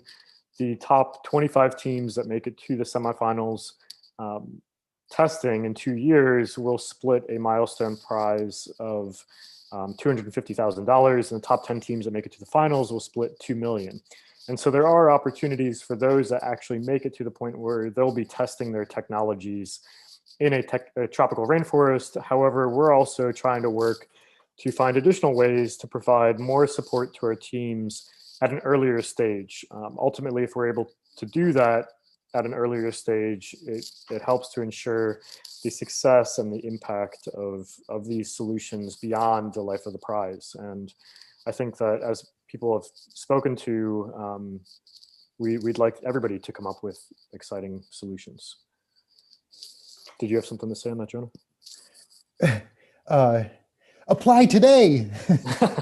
If you do apply today, again, another plug for that, you receive 25% off that registration, and those milestone prizes coming up, we'll certainly pay those back. But just in regards to the Funders Roundtable, that is certainly a convening of people and organizations, philanthropies, donors, investors that we've been working with Jonah on to try to find additional support for our teams. So we are working on that and with others as well, and that's a growing network. So Jonah, thanks so much, and also thanks for the additional opportunities outside this to communicate XPRIZE Rainforest at TEDx last year, and even last week at Amazon Investor Coalition. I appreciate it. You bet, my pleasure. Thank you. Next up, we are joined by David Gadsden, Director of Conservation Solutions at Esri. Esri is a leading provider of global information systems, that name that many people here know, and also a partner of XPRIZE Rainforest. We're really appreciative of Esri's support. Esri is providing access for our competing teams to their entire suite of tools. So that's another incentive to get registered. Once you register, we will connect you with Esri. You will have that access. And yeah, I think also you may be talking about this today, but Esri will be producing story maps around or provide that platform to communicate the process of teams competing. So with that, David, thanks for joining us and sharing. Perfect. Well, thank you so much, Peter. It's a pleasure to be here. I'm just going to get my screen going and share. How's that look on your end? Excellent. Perfect. So thank you for the introduction, Peter. And I'm just listening through the session here. First of all, I'm wondering how a geographer snuck in, because you're all extremely well focused and qualified on both how to address wicked problems and how to build unique communities and financing around resolving them. So I'm honored to be here. I've been with Esri for the past 18 years, focusing on international organizations, nonprofits, both in the humanitarian and now conservation space. And if you're unfamiliar, Esri is a rather unique organization. We were founded in 1969 by Jack and Laura Dangerman. Jack had studied landscape architecture and computing and spatial analysis at Harvard, and brought sort of the kernels of that emerging technology concept, which was how do we take the real world and all of its complexity and interdependency, as was mentioned a moment ago, and try to manage that information in a computing environment. And it's actually quite complicated, right? The world is not round, it's kind of a funny shape. If you want to do accurate precision measurement, you have to really get deep into building a mathematical framework to make that possible. And then how do you abstract landscapes and roads and parcels and butterflies and temperature and biodiversity, right? How do you build a framework to do that? And really that's what Esri's been focused on for the last now 51 years. We serve a global community of GIS professionals, and the impact of these geographic information systems are all around us. They provide a foundation by which really many mission critical and fundamental systems in the world function.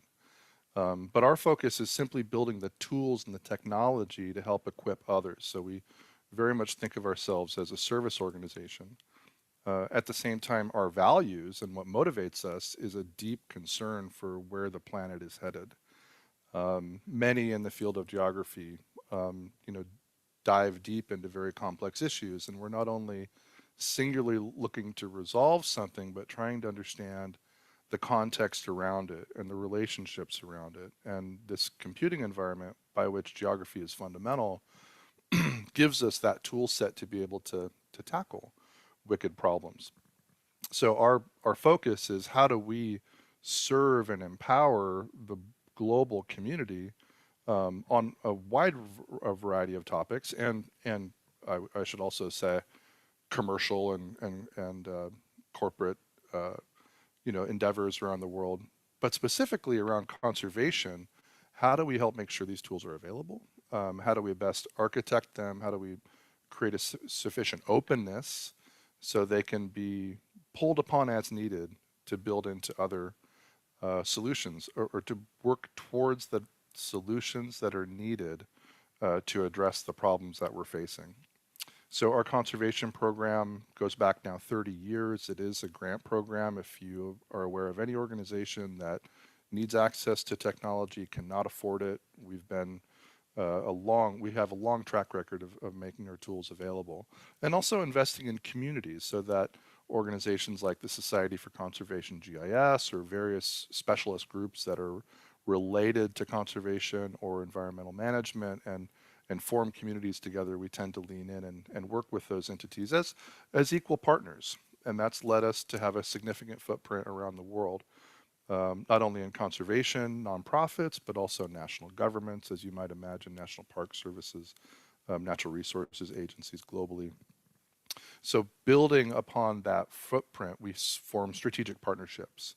And Rainforest XPRIZE is a perfect example of leaning in, making our tools available, and trying to help advance and move the ball forward. I want to tell you a little bit about the technology, and then I want to break it down in a manner that you can help see, I hope, the role for this platform in your innovative work. Now, ArcGIS has been developed over 51 years. It is very comprehensive, and there are there's a vast array of application industries, levels of complexity, huge data management systems, lightweight apps. It's just a complete spectrum. And you're sitting there thinking likely, okay, this is a competition where I'm responsible for developing an innovative solution. Like, good for you, Esri, but I'm not going to win an XPRIZE if I just use Esri commercial off-the-shelf tools. And I don't really blame you for that sentiment. What we're focused on, however, is providing these building blocks around geography so you can focus on innovation and not recreating the wheel. So by unlocking and opening up ArcGIS, you can simply harvest what's needed, and we'll talk more about some of those opportunities. There is also a tremendous amount of geospatial content that's available today. And this is exciting, I think, for all of us. I mean, the emergence of the geospatial industry over the past 5 decades has led to increasing availability of reference data, satellite imagery for the entire world that's constantly being collected, elevation models where we've, again, federated together all of these focused high-resolution elevation modeling projects into a global model by which we can drop a push pin anywhere in the world and tell you what's visible from that location or what's upstream or downstream from that location. And that's no longer doing some computative analysis work on a desktop GIS package. It's actually like a service, a dial tone that's available to everyone. So how do we build upon that, right? How do you leverage that to advise your work and then go further? Our platform is open and interoperable, and this is critical for us based on the community that we serve, both across international organizations and national governments. Standards, interoperability, the exchange of information, I really want to focus as well on open science.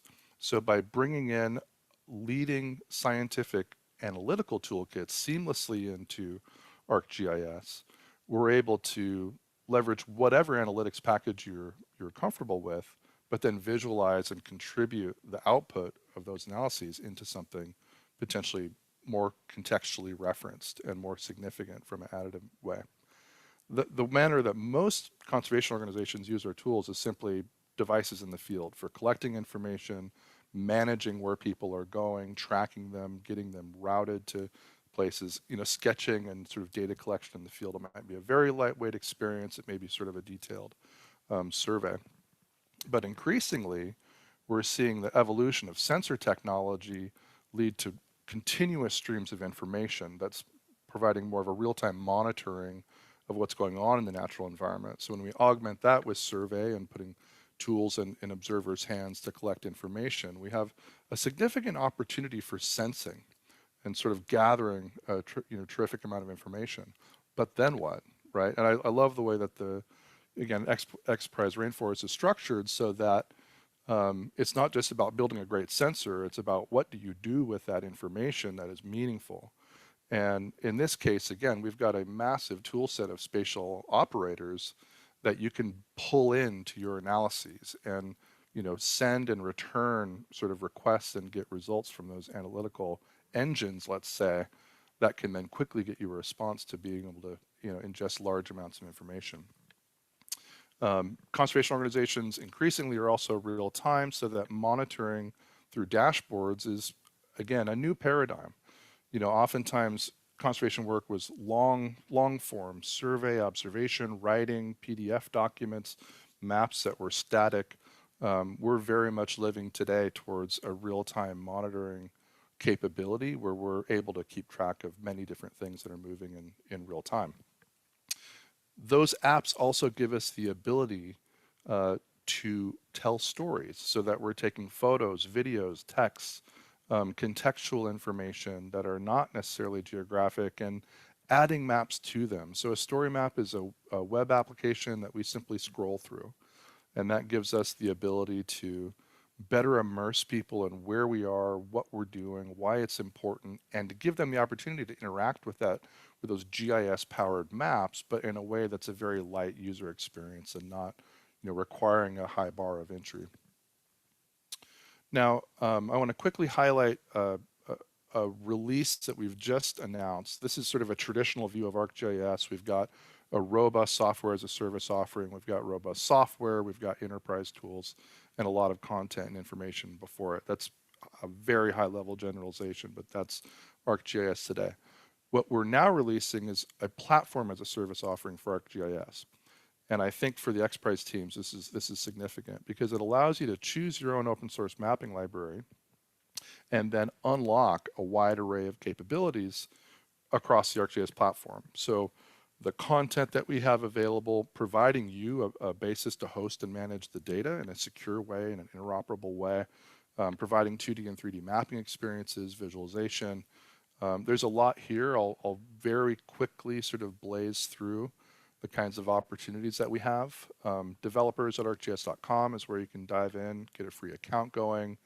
If you're not already thinking of it, you can do some research into the type of a mapping API. If you're leaning in that direction, lots of resources for you available. We're talking about unlocking all of that reference data that I mentioned, providing a hosting capability, visualization tools, lookup and search capabilities through geography, routing, content, and then those analytics. This ArcGIS platform offering can provide that baseline data set. They can host those data sets for you in a manner that support transactions for updates, whether those updates are coming in from a sensor environment, whether they're coming in from surveys or a new tool that you're developing. I should be clear here that we're not just talking about geometry and points, lines, and polygons, but also raster files, imagery, potentially multispectral imagery, so that we can obtain imagery and then process and return what's going on in that image from a land cover perspective or other identification. Thousands of spatial operators, strong spatial science and spatial statistics embedded in the tools. So rather than going deep and building your own analytics, rather you can cherry pick and compile well-vetted, strategic, scientifically based tools with your own and with the tools you're building to get those results, and then visualize that in a compelling way. So there's a few examples here I'd plan to show. I'm running a little bit short on time, so I'm going to focus on just two of them very quickly here. This is an example of a web application that is powered by the ArcGIS platform offering. These are global earthquakes in the year of 2019. Really just a three-dimensional viewer, but we're looking at a really significant data set here. This isn't trivial in size. Any given earthquake that occurred that year, we have an opportunity to sort of get a better understanding of what's happening. I think the depth perception is pretty outstanding here. But let's focus on biodiversity. So first of all, here's the state of biodiversity mapping in the United States in 2008. This is based on many local programs that monitor specific species, rolling up into state heritage programs, natural heritage programs, which are managing the endangered species data and whatnot. And here's the view of that same concept in 2020. So this work was conducted by NatureServe. They have spent many years building trusted relationships with those state natural heritage programs. And what this program delivers is going from that local observation on specific species to incorporating all of the field activities that experts do in the field to monitor and measure, taking those discrete observations of actual occurrences and then running through those spatial analysis tools to fill in the gaps. So that gets us to a place where, and obviously I'm skipping all of the science. I'll provide a link to this story map in a moment for you, but individual operations leading to being able to project into the gaps and fulfill those gaps to have a better conception of the whole, even though we've only seen parts of it, is sort of a fundamental opportunity with spatial analysis, and it's very common for users of our technology. So my final concept is we will not be successful addressing the challenges we're facing in isolation. Whether we're a researcher or an advocate within an organization, we need to get to a place where we're both innovating and we're equipping the authoritative leaders that are responsible for those topics. We work with many federal governments, we work with many international organizations, and there's just not a fast track to building trust. It takes time to build credibility. It takes time to establish relationships by which your contribution through the innovation can be sustained. And so I really want to stress that by leveraging some of these technologies I'm talking about today, you also have a pathway into these agencies which have been standardized on these enterprise geospatial tools for many years. So by publishing and contributing to the geospatial GIS content and offering, you're able to potentially have your innovative solution you're developing seamlessly empower and accelerate a traditional reporting system in that authoritative government or lead agency sense. So thank you so much. It's a pleasure to have the opportunity to speak with you. I do have a link here to a story map that we've developed for the XPRIZE teams that kind of summarizes some of what I've shown you today. Thank you so much. Great, thank you, David. It looks like we have a number of questions for you. We actually have a few minutes also to take them. And so I'm just working on pulling those up really quickly. And we do actually have some time. If you did want to say a little bit about the story maps, that could be a good start. You bet. You bet. I'm actually going to go back to, is it okay if I go back and share? Yeah, go for it. Absolutely.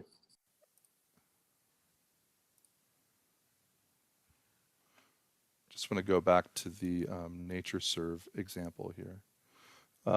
So again, this is a very nicely constructed story map, just to give you an example. It's not just maps, right? We're sort of drawn in what's happening with this, with this crawfish. I didn't know there were blue crawfish, for example. Giving you that personal connection with someone in the field doing work, and then seamlessly bringing in spatial data. So in this case, we're looking at a photograph of or a JPEG of a map. But in other cases, these are interactive tools that then give the viewer the ability to actually go through and immerse themselves in the data themselves, in the data itself. Now, if you think of GIS traditionally, there are countless web applications, and if you ever look up parcel data and you go to the county website, you can get to sort of a web app, and it's clunky. It's sort of, lots of things to turn on and off, and not particularly user friendly. The story map is a completely different paradigm, right? It sort of simplifies and removes a lot of that UI and just gives us the opportunity to interact in a very natural way. So I told the story of the NatureServe work a moment ago. Again, I would encourage you all to look up NatureServe and look up this specific project, which is referred to as MOBI, the Map of Biodiversity Importance. Here's the steps that I described earlier. First ingredient, verified field data. We've got sort of some pop-ups that are kind of appearing to take us in a bit deeper. We're looking at soils and pH of soils, forest cover, wetlands, classic GIS, right? We're pulling in all of this context, and obviously the NatureServe science team knows these are relevant, but they're choosing from a massive catalog of Earth observation data that is available to everyone today. So going through the spatial stats to actually better qualify what's significant then gets us to a place that we can derive this type of biodiversity modeling, which, as I mentioned before, is sort of filling the gaps between what we can observe, other things that we know to be going on through other sensor approaches, and what the relationships are between them. So it's just a high-level overview of the machine learning approach and some of the documentation on how they conducted the analysis, leading to the kind of a probability approach. So I'm telling you about NatureServe, but I'm just giving you an example of a story map, and there are countless. So we're happy to continue to make ourselves available to advise with the teams, point you in the right direction for resources. But obviously there's a lot to unpack here, from relevant technology to back up your design work and your innovation work, but also potentially a storytelling tool that you can use to summarize the work that you're doing as well. Awesome. Thanks, David. We're really excited about that, and it was great seeing the whole tutorial recently. It's going to be an awesome way for our teams to be able to view and share their experience throughout the competition. One question from the audience is, thank you for your presentation. Access to ArcGIS is a valuable addition. How many seats are being provided to each of the teams? So really, let us know what you need, and we'll find a way to support you. So again, conservation grant program running for 30 years. We also have a very creative program focused on startups if you're a commercial entity that's getting spun up. So I can't quite say unlimited, but I can definitely say hundreds of seats, and then we'll work with you on sort of compute, right? If there's, we want to make sure everyone has access to what they need. If we're really throttling a lot of cloud compute, then we might encourage you to work with one of our partners and bring some cloud resources to the table, and we'll optimize sort of the overall cost of that. But happy to work with you directly, and I'm sure there's a way we can get whatever you need into your hands. I'm going to paste the link to the story map I had mentioned into the chat here. Awesome. Do you want to repost that? I think it just went to panelists. So maybe panelists and attendees. Thanks. And then another question, just building off of that, is then which version of ArcGIS, professional or personal? If professional, basic or advanced? Maybe just a couple more details on that. Professional and advanced, whatever is needed. Yeah. Okay. Yeah. So we grant full commercial licenses through the conservation program. We also have a nonprofit program I was involved setting up a number of years ago. Really kind of tightened down for nonprofits and non-commercial use, but through the conservation grant program, we can be very flexible So what you hear me saying is we're not capping the technology that's available to you. There could be instances where we have an extension technology that there's third-party royalties involved, in which case I can't donate it outright. But we'll work with you on all of those things. This is a well-worn path for us. And it's great to see some familiar names popping up here. I'm excited to hear from Fabian and Corey and Shah, hopefully. That will be the next session. So just hang on. And I think they're all coming in. David, do you have any last remarks? To the audience, I can't express enough how great of an opportunity this is for our teams. And again, just get registered and we'll hook you up with Esri for those products. And yeah, just to Peter, final comment. I think so much about sustainability and long-term application of these tools, and obviously that's a pretty tall order when you're at the very cutting edge of innovation. But I think there's some ways to leapfrog ahead in that regard, and I alluded to that in the talk. But I do think there are ways that you can assure that your contribution from a content, and technical, and an analytical standpoint are going to be easily accepted and standardized on by governments and authoritative entities that are out there. And that's a topic I'd love to work with anyone on.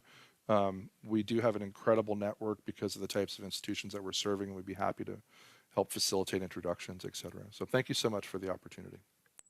Thank you, David. We're really looking forward to it, and appreciate all the support from Esri. On that note, we're going to transition into our next session. I think we have all of our speakers on board. And this session is going to be about innovating conservation technologies, presentations and conversations on lessons learned in this space by a number of friends, National Geographic colleagues, who are committed both to advancing this field and also to increasing diversity, equity, and representation in this conservation tech space that has been very historically white male dominated. And I appreciate the insight from who we have lined up here, who are dedicated to supporting and mentoring the international community of teams interested in competing, so far coming from over 53 countries, to ensure that the future of this space looks very different and people have, the right tools and experience and expertise equipped to develop scalable, impactful solutions. So today we're going to talk about lessons learned from engineering, design, and development for application in the field, to AI applied to biodiversity data and satellite imagery, in order to derive new insights to the story that we not only can but must tell in using data, so that we can together have a larger voice and further amplify our impact. Setting the stage, I'm actually going to give a brief intro to all four of these guys up front, and then let them run with it.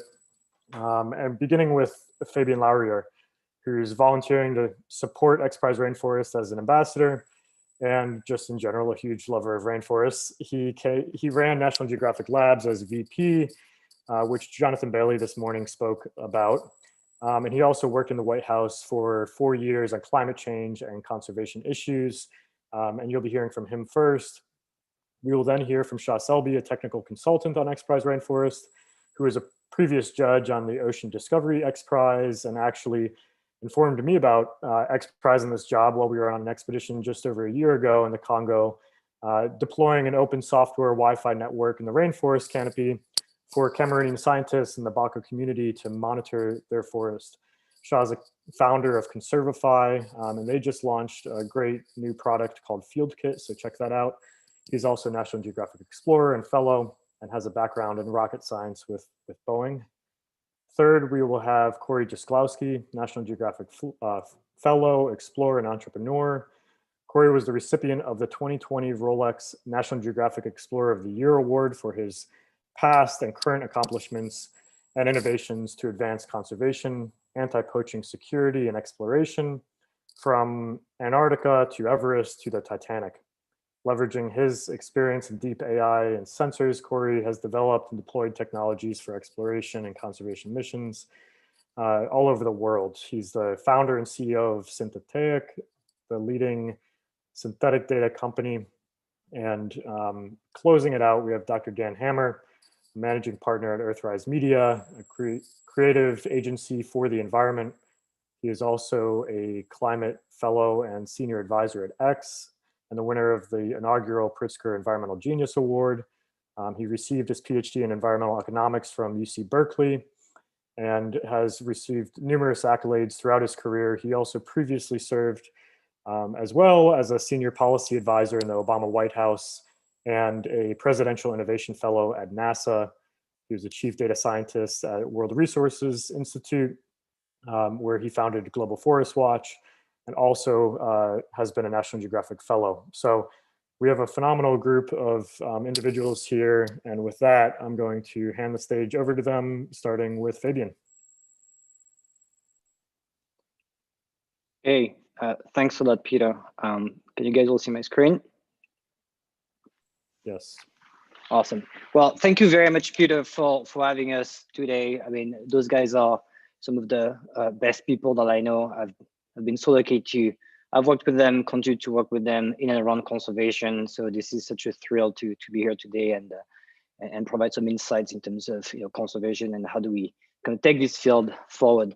So we've heard that over the past couple of days, but I think it's worth repeating. Biodiversity loss and habitat loss is really accelerating. Over the past 100+ years, we degraded 50% of the Earth ecosystems. 70% of wildlife population lost in the past 50 years only. If we continue business as usual, by mid-century, we're talking about 90% of habitats for all animals being lost due to human impacts. And this is what's coming, right? Massive implication for biodiversity, something that we as humans have never experienced. So it's a big unknown. But I think there's hope. Again, I mentioned 50% today of the planet has been impacted. That means that there's another 50% that if we manage it and conserve it properly, we'll be able to maintain the level of biodiversity that's needed in order to sustain the life as we know it. And that's the reason why government around the world this year will assemble and hopefully agree to protecting 30% of the planet by 2030, on the way to hopefully protect 50% by 2050. So this is the Global Biodiversity Framework as part of the CBD. In addition to the public sector getting its act together, the financial sector has sort of woken up to sort of the alarm and recognize that natural capital is extremely important. We're talking about estimates of upward close to $50 trillion of value in terms of ecosystem and ecosystem services. And I think that's for that reason that the financial sector over the past couple of years has seen an unprecedented flow of capital towards sustainable and ESG assets. So ESG being environment, social, government assets, which are essentially ways to invest. So 17 trillion today in terms of the market cap for those ESG investments. This is a third of the entire volume of equities in the United States, a third. Biodiversity and climate change are at the very top of sort of the priority. The problem, as we all know, right, is that in order to unlock this massive amount of capital and fully capitalizing on the opportunity to align nature with market, so that conservation doesn't have to be always subsidized by ever-dwindling philanthropic money, we need to come up with better metrics that are consistent and that are powered by data generated in near real time. And that's where all of you guys and gals are coming. There is a huge opportunity in terms of harnessing the latest advances in tech innovation, starting with remote sensing. We've seen an explosion lately of remote sensing satellites in the commercial space. And that provides us not only a clearer picture of the planet, but it also allows us to potentially have full broadband access globally. And anybody who has done conservation in the field knows that broadband access is a huge step limiting factor. Of course, all the way down to the ground, there's been huge advances as well in IoT, and so edge sensor, edge compute. So if you pair some of those advances, which come with, increasingly powerful microchip that you can deploy on the edge that are coupled with potential 5G network, then you have a recipe for really transformative set of tools here. And in addition to the broadband, some of those devices are having more and more powerful battery and those devices are consuming less and less power. So all of those factors together really allow us to think about a sort of a fully integrated sort of mud to space monitoring and observing system for biodiversity that would generate those data that I'm talking about. And with the advances in cloud computing, which allows you to do massive compute out of your cell phone, you can then derive the type of metrics that are needed for not only, of course, managerial strategies and of natural habitats, but then also, to my point earlier, to help guide and measure effectiveness of some of those impact investment or ESG investments. A lot of the data that can be generated out of machine learning, etc., can be effectively ground truth and validated by deploying millions of people using apps like iNaturalist, which is the largest citizen science app in the world with the largest sort of user base. It generates more biodiversity data than anything that exists. It's the largest contributor to the GBIF database. So that's yet another tool that allows you to engage communities and students, get them to participate actively in something that is actually meaningful. Again, collecting biodiversity data so we can make better decisions. And then last but not least, open innovation from incentive prizes and challenges. This is what we are all here. This is sort of like the cherry on the cake here. There's so much that can be done when you can activate people who have traditionally never thought about biodiversity, but have amazing skills that can be transferred to help us move the needle.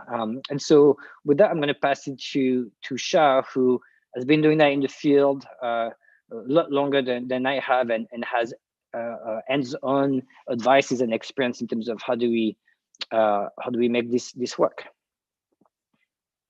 Over to you, Shah. Thank you, Fabian. Hey, everyone. So my name is Shah Selby.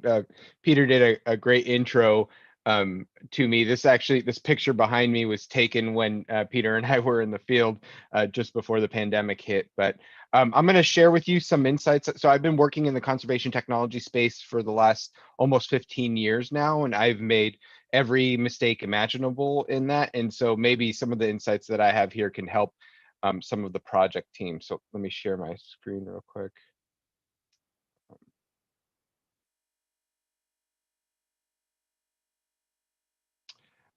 Yeah, so my background is I'm an engineer by training, and I've actually had a fair amount of experience with the XPRIZE. I was a judge for the rainforest, or for the Ocean Discovery XPRIZE. And can you see my screen? Is that all right?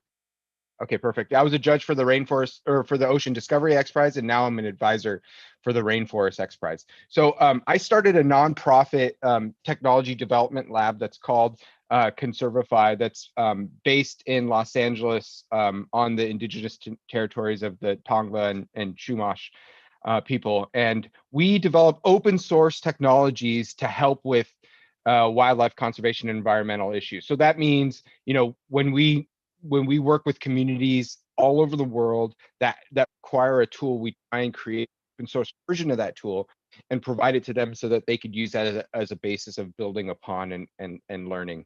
So we have projects in 5 continents right now, and our biggest project, which Peter mentioned, is around environmental sensing and how we can make that easier and more modular and more effective. And that's a project that's now, on across 26 different countries, and we just recently launched it. So it's a lot of really exciting work in the space. And I think as you guys think about the things that you can do with the Rainforest XPRIZE, it's really important to kind of think through the impact that you can have broadly across all different environments.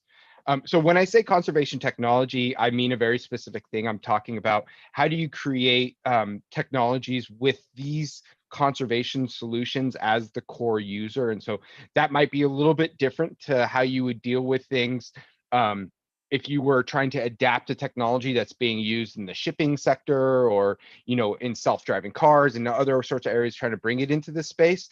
You have to think about things in a different sort of way if you want these solutions to be sustainable and scalable within the environmental context. And so that's kind of what the slides I'll talk about over the next couple of charts is discussing. The first and most important thing that I'll mention is that you always want to make sure that you're building the right thing. And this means you're building something that understands the needs of the people who are on the ground that are trying to get a better idea of where biodiversity is today, the communities that live within these really, really critical ecosystems. And then there's a process. There's kind of, it's much like what you've kind of heard in terms of human-centered design and a lot of the other work out there, around how do you design something that's actually going to solve that need, and not necessarily bringing in a solution that's not quite situated in the right sort of way to be useful. So the first thing that you have to do, and this is really important, is really understand what you're solving for. And this involves talking to people within the community, getting an understanding of the science that's involved there, and getting a deep idea of what it is that you're actually trying to solve for before you even start with any sort of technology or prototyping.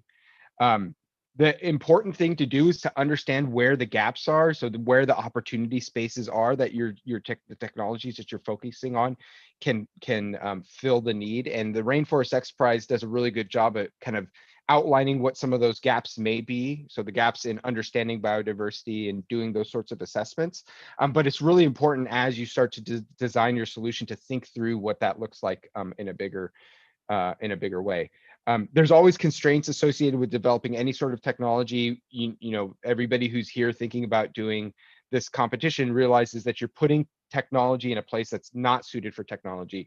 You know, you have to deal with rainfall and humidity and dense forests and insects and, you know, things that eat the technology that you're gonna be deploying out there. So there's a lot of constraints to really pay attention to. The other thing I'd add is be sure to think wild about your solutions. I mean, the tech we have today and the way that we're going about solving these sorts of issues today, we're not doing a good job at it. And that's why we see biodiversity falling and why we see species going into extinctions. We really have to get better and more wild about the ideas that we have to try and solve these sorts of solutions. One of the most important things I can say, and I know Jonathan mentioned this in his talk earlier, is be sure that you're very kind of careful and deliberate about the testing and the piloting that you need to do. This is something that needs to start earlier than you expect it to start, and it needs to happen more than you kind of have it planned to do it. And then be sure to have a really good way at kind of tracking and measuring your progress. So I'm going to very quickly go through some of these common pitfalls, but these are things that either, you know, most of them I've made this mistake in my career, but it's also things that I've seen other people make these sort of mistakes. So it's really important to kind of think through them as you're going through it. The first one is something I just talked about. It's not testing enough. You need to be testing the instant you can put something out there and start getting testing data out. You need to do that. The nature of conservation technology is you always need to put these tools out into the field as soon as possible. And that means that like testing needs to start basically on day one. The second thing I'll say is it's really important not to think about the solution before you fully understand the problem. And so, you know, I did a lot of work on drones for conservation over the last couple of years, and that was something where I saw a lot of people coming into this idea thinking they needed a drone for the solution when maybe they didn't actually need a drone. The drone might be the perfect tool for the job, but it's really important to kind of go through the process ahead of the time and talk to the right people to understand what you need to build. Unintended consequences is a big thing to be thinking about. So as you're creating these sorts of solutions, think about other ways that people can use those solutions for harm, or even not deliberately for harm, but could impact the data that you're collecting. So a perfect example is, you know, people were using these GPS trackers on these birds that use cellular data. And then when the birds would travel to different regions, people would take the SD or the SIM cards out of it and use it for phones. And the researchers were hit with a bunch of a bunch of cellular charges. And so you just got to kind of think through how that works in the greater world. Other uses for the technology you create is an important thing. You know, the traditional example is malaria nets and all these giveaways for malaria nets that you've seen all over the world. And then some of the communities realize that they actually just need fishing equipment. So they end up using malaria nets for fishing equipment. So this is something that we've seen before. But like, as you're developing technology, think about like, what are other things people can use this sort of thing for? One really important thing when it comes to technology development is always realizing that it's really exciting to go immediately to that really sexy solution, whatever kind of seems the most shiniest and technologically advanced. But there's also pieces of that solution that need to be very simple and solve some very simple problems. And in my own personal expertise, there's a huge amount of opportunity for entrepreneurship and solution creation in those lower areas. Forgetting the user, I mentioned this before, this is the most important part of it. And think a lot about the communities that you're going to be operating in and who's actually going to be using that technology and how you can create something that actually works for them. Make sure that the data that you're collecting is actually solving the biodiversity problem and not just collecting data for the collecting data's sake. Be sure to realize that if you want to change to a different sort of solution, that's a very kind of well thought and mature decision to do so. So, you know, Topher White is a good friend of mine. They were doing a lot of work around hardware, and they realized that the main issue that they really needed to solve was in the software world. And so they ended up kind of moving into that software world because they found that that's the most value. And that's a hard thing to do if you've like sold your kind of idea on just hardware. So just think about that. And that's the same thing for funders. A lot of times funders want to fund, you know, exciting new ideas. Like if you think like, hey, I need to really reimagine how things are going to be visualized and shared in that sort of way, or this software is definitely needed to be able to solve this problem, then focus on that sort of thing. And make sure you scope your project effectively so that you're not kind of going beyond what you actually need to do. I just have a couple more of these. One is life cycle costs. Think through not only what it costs to build your technology and get out in the field, but what happens to operate your technology. How much does it cost to operate your technology? Because that will be, you know, life or death in terms of if it's viable in certain communities. Also think about what happens after that technology is done. Like, how do you dispose of that technology? If it were to fail in the field, does it fail in a way that doesn't damage the data that you're collecting or damage the environment that you're working within? All these things are really important to think about. And in much of the same vein of the funder stuff that I saw, the public also has a bias on the sorts of things that you're building. So think a lot about that as you're going through it. And make sure that you start things early because these timelines are always too short. So it's always important to kind of focus on that. So that's a very quick summary of some pitfalls that I found. If you have any questions or anything, I'm always happy to answer anything. But I think I'm going to pass it next on to Corey, who's going to talk more about specific technologies.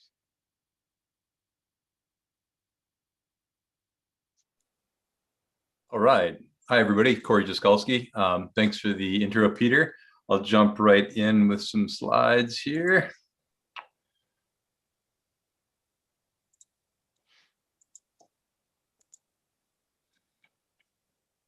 All right. Can everyone see my screen? Cool. All right. So what I'm going to talk a little bit about here is I think that in the XPRIZE Rainforest competition, as well as in conservation in general, one of the massive force multipliers that you can think about applying to your projects is AI. However, the biggest challenge with AI is really that the AI successes that you hear about today, AI being able to drive a car better than humans, or, you know, Facebook's awesome at getting the bounding boxer on your friend's face. But those are trained on, in the case of Facebook, you know, billions of human faces, and in the case of self-driving cars, on many tens of thousands of hours of human annotated labeled dash cam footage. So it's really not something that exists in a lot of conservation applications. So what we think of in AI is that there's this massive, massive unmet AI need that's basically due to data sparsity below the surface. And what I hope in this conversation to do is to inspire you that there's still ways to compellingly use AI through a technique called generative data. in the fields of conservation and these other sort of unmet needs. Even in the case of one image, in a lot of cases, we can create an AI that's fairly performant. So I think in terms of scale and in terms of the Rainforest XPRIZE, where there's going to be a substantial value on processing data quickly, I think considering AI in your projects would be a great move. But so what do we do with this data sparsity problem? Well, it's synthetic. We actually grow data. So we grow data in two different ways. One is 3D modeling. So the elephant on the left and the AK-47 on the right were built by our team of 3D modelers that can create a creature or a weapon or an object or an insect, and then render data from that, hundreds of thousands or millions of frames, in order to train an AI on an object that we don't even have maybe any real pictures of. The other data that you're seeing here, though, is another sort of generative data, the cancer data on the left and the chest x-rays and the ships from satellite data and the elephants from drones. Those are all completely synthetic data that are imagined by an AI in a similar fashion to, if you're familiar with the NVIDIA's website, This Person Does Not Exist. If you're not, go to it and hit refresh a couple times, a new person pops up that looks completely real. You can't tell it's not a real person, but it's synthetic data, and that person has never been born and doesn't exist on Earth. And in a similar fashion, you can grow any sort of data, conservation data, medical data, satellite data. Here's an example of an implementation that we did with our synthetic data pipeline. Is we built this conservation intelligence portal in collaboration with National Geographic. But effectively, what this does is we decided that we weren't going to fight the connectivity challenge and try to make camera systems that communicated over LoRa or something complex right out of the gate. We were going to count on the fact that global connectivity is increasing, and there's off-the-shelf camera traps that run on 3G and 4G that you could distribute into an area, or you could use, there's some other camera traps out these days that all relay back to a center point that you can then Wi-Fi up or satellite up as well. So what we decided to do is build a system that was cloud processing on the cloud as it gets these images from these connected camera traps. But what our system does is it basically builds a time domain map of what it's seen from a series of cameras deployed in the field. So in this example, these are deployed in Florida, part of the Panther project in Florida.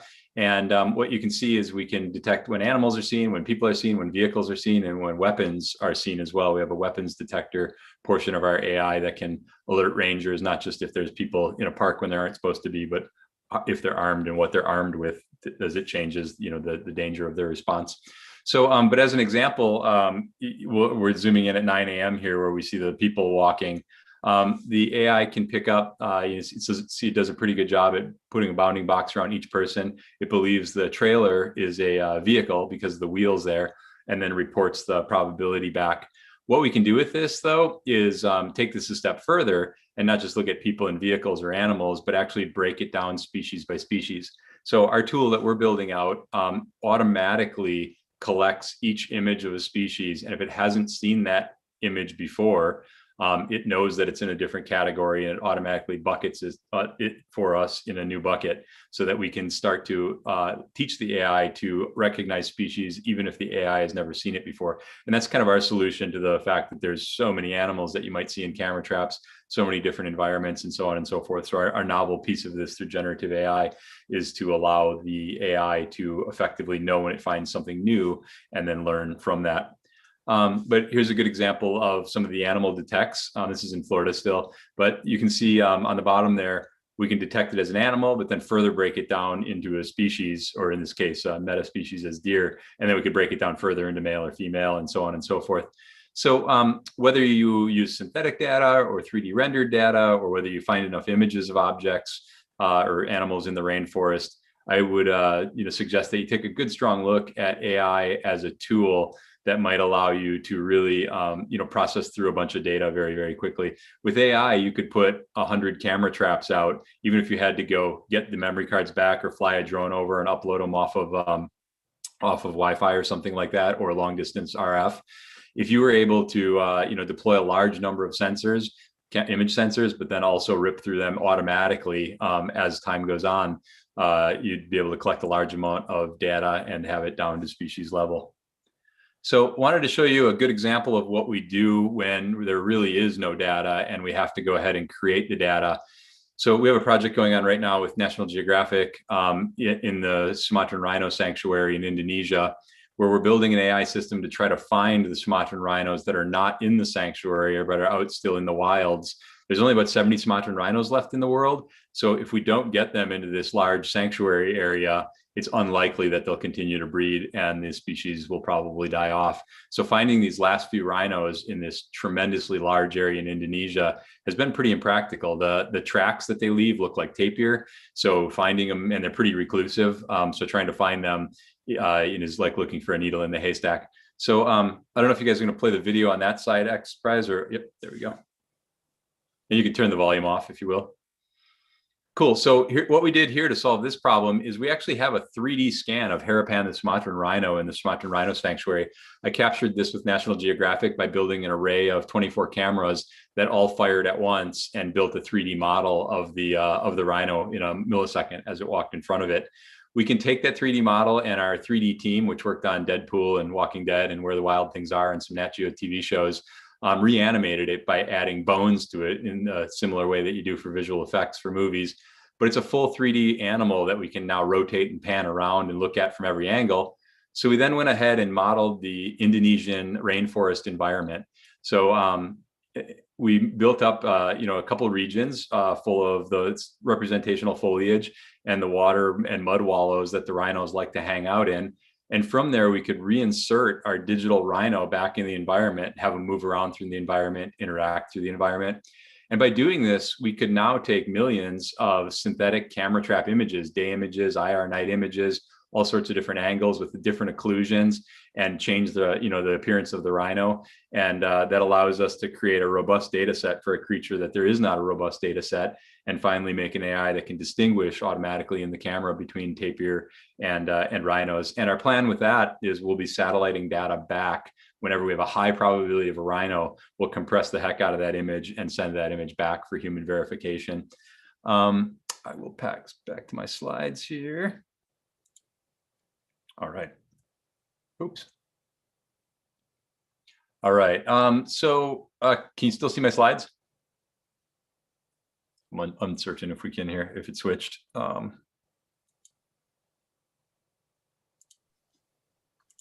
don't think we can see your slides right now. All right, stand by fixing. Okay, cool. Can you see them now? Now we're Yep. good. All right, good deal.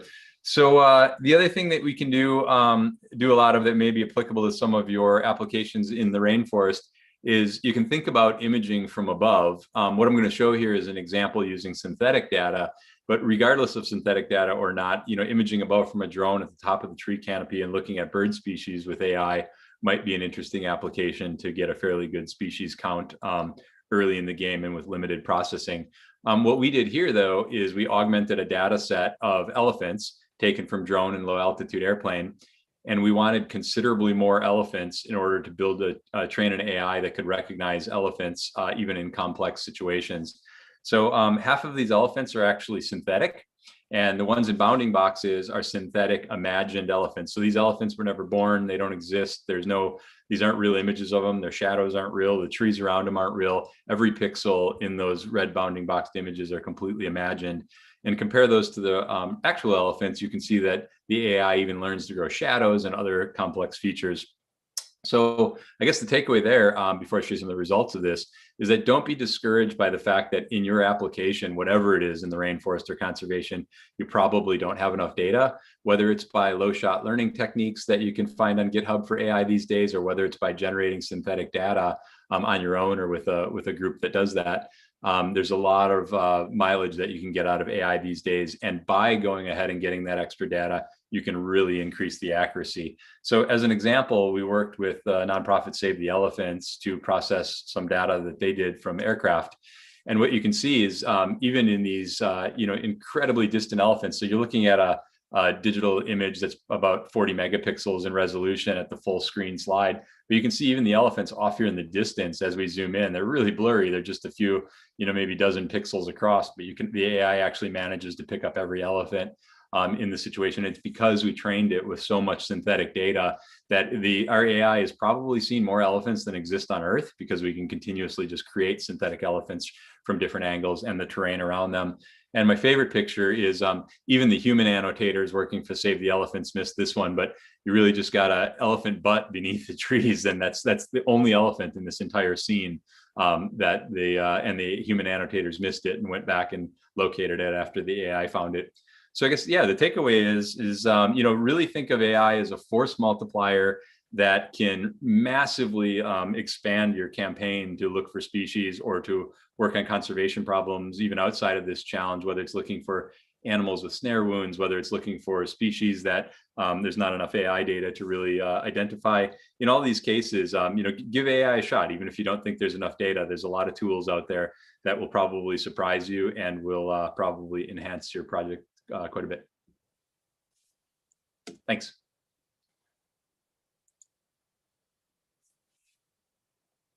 And over to Dan. Great. Thanks, Corey. So I mean, Shah's presentation was sort of so comprehensive and insightful that I'm sort of like, well, do I even really need to go? We even sort of look the same as a white dude with a beard, but I'm going to charge on because I like to hear myself talk. I am Dan Hammer, and I'm a managing partner at a creative agency that built a product for environmental organizations.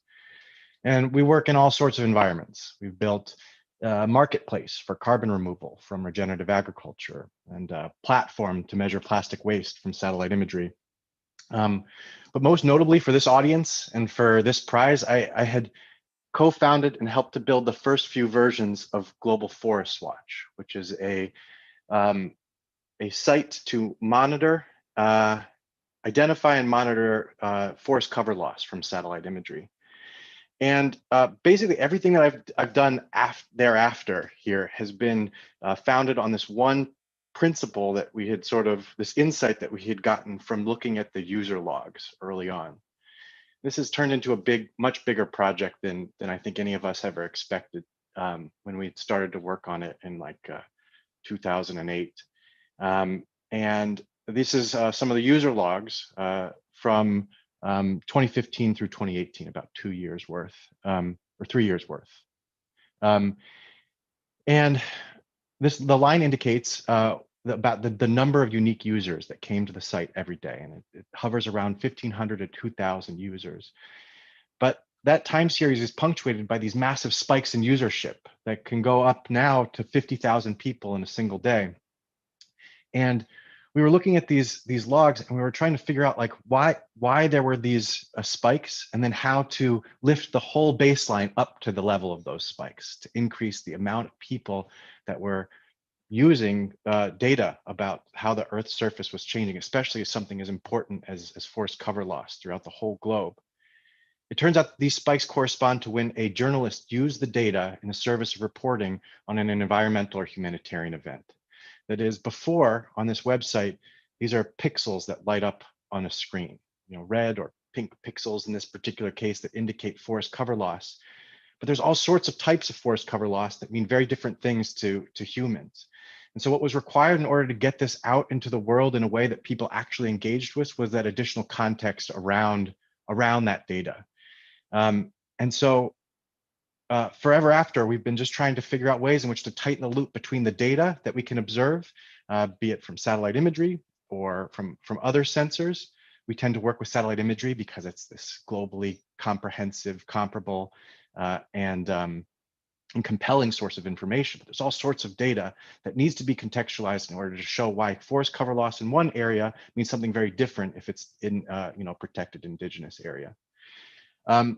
So for the last 4 years, we've been, among other things, we've been working with investigative journalists to bring satellite imagery into the narratives. And here are a couple that we had provided the data for or the visualizations for, and it's working. One notable example was working to identify the building footprints as they changed in northern China for these Uyghur detention centers, where the Uyghurs are the minority Muslim group, and we could show that the Chinese government said, we're not building these anymore. And we looked at the satellite imagery and we're like, yes, you are. I can see you doing it. And we measured it and published it. And this was that data was measured and identified by two guys sitting in a coffee shop in Berkeley to be able to refute the claims of the Chinese government. And it's not because we're particularly good at computers. It was that this data source is really compelling if in context, and we were that bridge to context. And it can be done for thousands and thousands of these applications. Actually, one that just published today, which is really cool, you guys should check it out, was around sand mining and the effect of sand mining on the broad landscape changes. They're just digging up the whole earth for sand mining. But same thing, where we sort of continue to do this work. And it's not just about investigative journalists. This type of storytelling, and it's easy as my background is a data scientist. It's easy to gloss over storytelling. It's easy to think, well, I'm going to finish the algorithm, I'm going to finish the data set, and then I'm going to go present it to the world. But there are all these intermediate stages and products that are really valuable and important to do. And I'm going to show you an example of that, which is sort of a methods environmental data story that I think is really valuable in order to communicate your work and to iterate on that production design, where those lessons can back propagate into the design of the algorithms, which is something that was new to me. But the idea here is that this type of design and data science combined is really important for a whole vast array of environmental contexts, from farming to environmental sustainability, governance metrics. There's all sorts of ways in which the design and data science is that final piece that's really important in order to turn this into a digital product, as opposed to, honestly, a vanity project that sits in some dusty corner of the internet forever after. So I'm going to show you an example of what a method story looks like for a project that we're working on right now. This is not having to do with the rainforest, but what we are building is a way in which sort of amounts to Global Plastics Watch, which is to identify and monitor aggregations of waste from satellite imagery. It's very similar. But unlike what we had done before, which was to package this up into a website when we were done with some sort of global run, what we're doing is we're explaining these methods to everyone else so that we can identify ways in which to make our algorithm better, more efficient, and faster, without having to just sort of present the whole finished product and just say, world, take this. This is what we've done, take it and run with it, but rather have these types of conversations rather than stories, as Andy Revkin said yesterday, which is you can do in an operational way through these environmental data stories. So I'm going to sort of show you what looks, it's just sort of a tour through the issue. I'll send this out as a link if you guys want to see it. I'm going to just skip through it because the content here isn't nearly as important as the form in which we present it. So this is sort of early results and methods. Usually when you see these sorts of reports about environmental reports, it's describing some event that has already taken place. It's something that's a big deal and newsworthy, but what we're suggesting is that this is sort of a visual report on a methods paper that you might see in a, optimistically, the Nature magazine or Science magazine, for example, but that this is a really important way in which to express results so you can get feedback and actually design the algorithms in the best way possible for the people who would actually use them later. So what you're seeing here is just a quick description of what training data is and what and how we separate areas with plastic aggregations versus those that don't. And now we're going to sort of go into a quick presentation of what remote sensing is and how that interacts with deep learning in a way that the people that the people who make decisions about plastic waste also can sort of engage in. So here you can see all the bands that we use for these to identify these plastic waste sites from satellite imagery. And now we're sort of talking about what classification means to people who don't study machine learning or data science. How we'd identify plastics from no plastics in this application. We sort of show what the impact is and then how we verify that impact. Part of this storytelling is not just that this is magic, but that there are real people making real interpretations with these data. So you can actually see in Bali, where we had tested this out, you can see it from Street View. And then also being able to describe that once you can identify these plastic sites, you can monitor them because the footprint changes all the time. And these are all things that from the outside we didn't know when we started, and we need to test our ability to figure out whether or not they're valuable. And then we've run this for the algorithms that we had produced for Java and Bali already, with the sort of idea to be able to take this to the world. The thing that we learned already from being able to publish this out to the stakeholders, this story, and I heard a lot about storytelling, the power of storytelling yesterday, but it's not just for the finished products, for these intermediate products here. What we've already learned is that we don't need to identify with high precision exactly where these sites are yet. What we need to do is we need to limit the search space for human intervention, for human labeling of this data.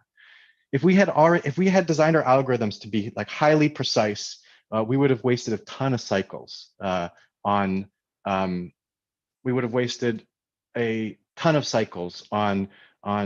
basically creating tech that was irrelevant. And yes, I'm pretty good at creating tech that is irrelevant, but it'd be much better to make sure that this will land. And the way in which we can have this land is not just by throwing it out in sort of an intermediate prose paper, but doing this visual storytelling to bring people along in the methods so that they can help design it for the most efficient, most effective route.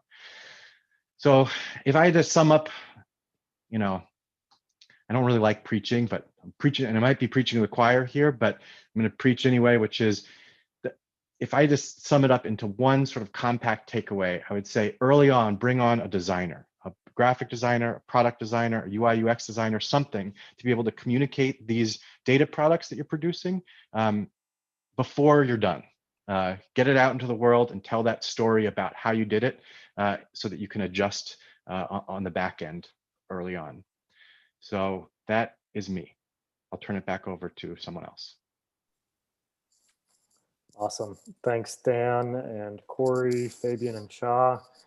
I think now there's time for Q&A. So if anybody in the audience has questions, I've been sent a couple. And just to kick it off, several of you made really compelling cases for the use of AI. If you haven't used AI before, how would you recommend I get started? Are there particular resources you would recommend, or how would you approach that? Corey, you want to start with that one? Yeah, I'll jump on that one.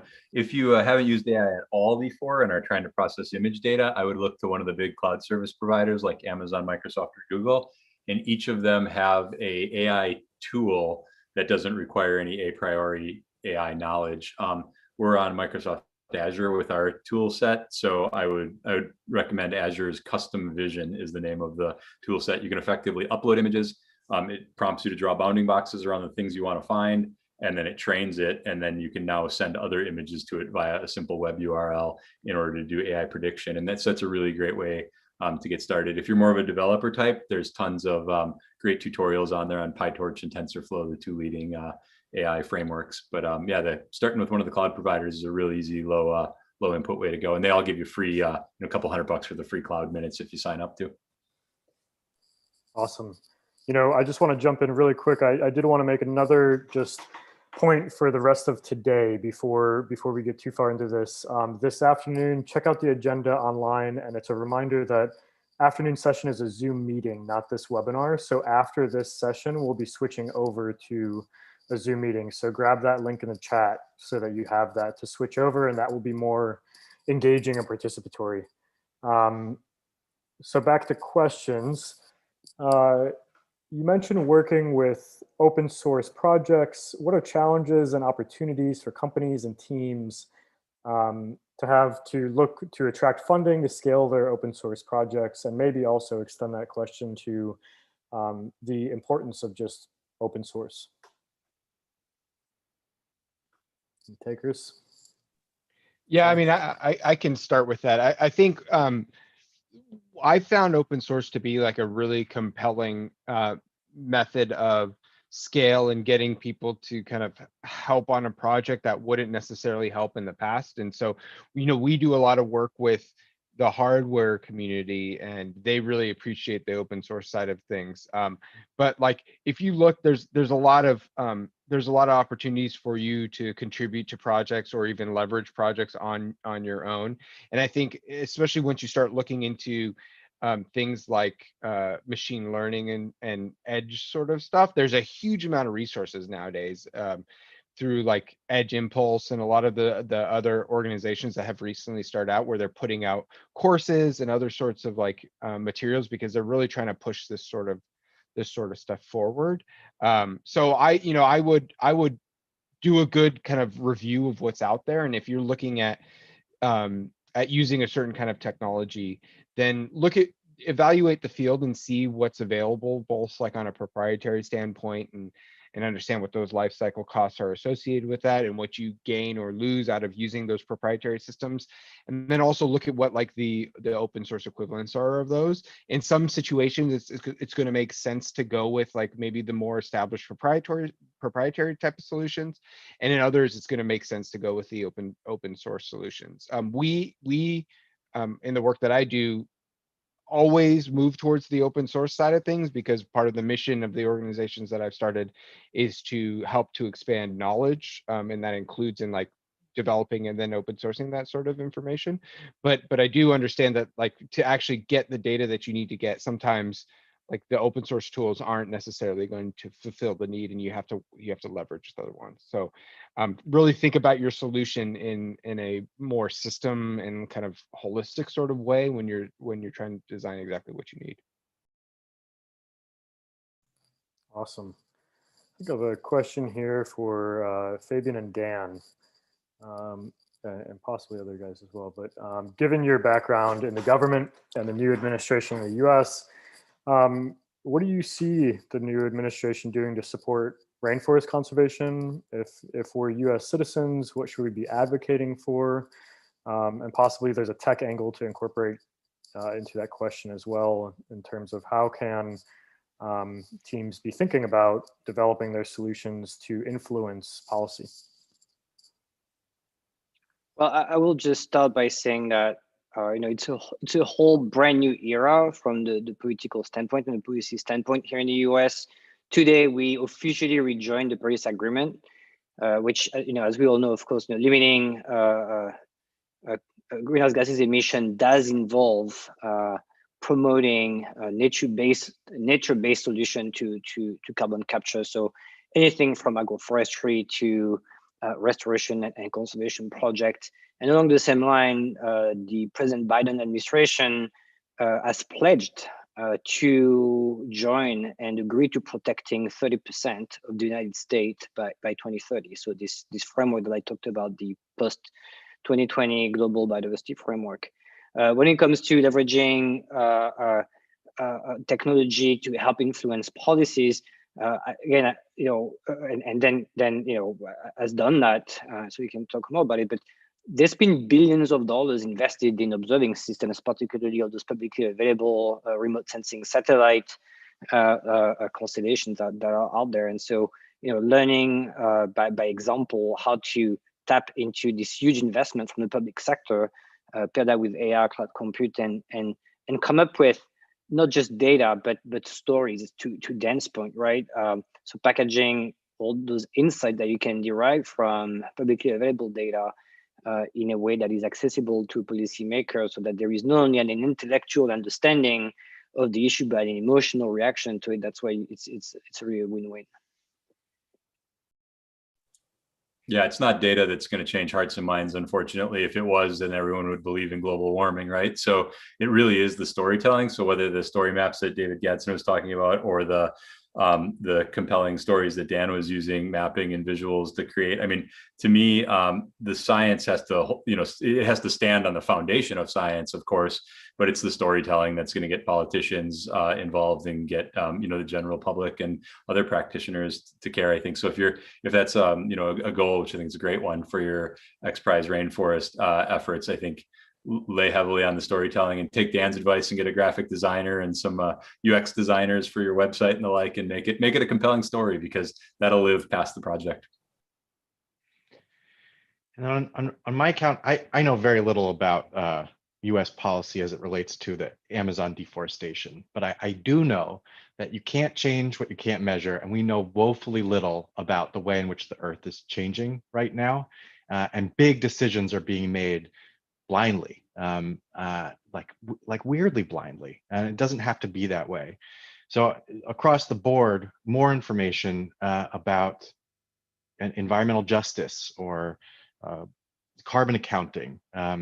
There's just, it's just shocking to me how little we know about sort of the way things are changing, especially as they relate to policy changes. We have modeled estimates rather than directly measured estimates, which won't respond to behavior change on the ground. We just won't know if they're being effective.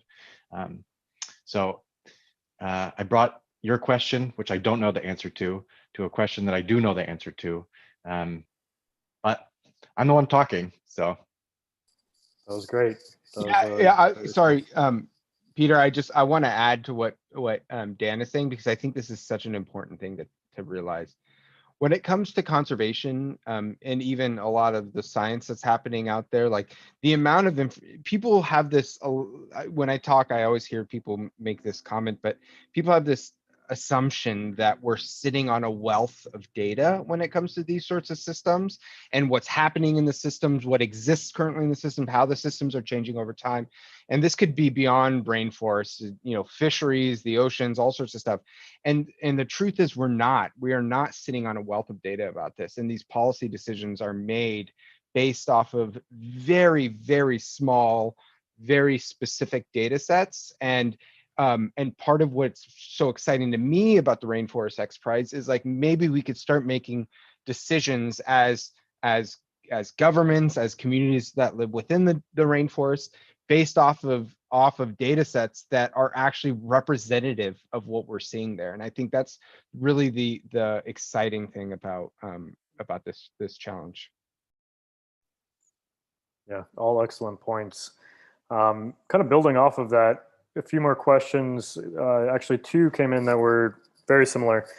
You've all introduced topics you know well and what tech could be applied. What other technologies, what other current or emerging technologies do you feel are most relevant to this or could be leveraged? I would look into eDNA pretty heavily, I think. I mean, the opportunity to take fairly small soil samples, for example, and discover what species are there on the microscopic or insect side, or have been there on the the trace from urine and the like. I think that's a compelling tool that I would look into. And there are now a few companies out that are making small portable eDNA devices that are fit in the palm of your hand and connect to a laptop or connect to a robot if you're so inspired, I would imagine. But I'd look hard at eDNA, but don't not an area that I know a lot about.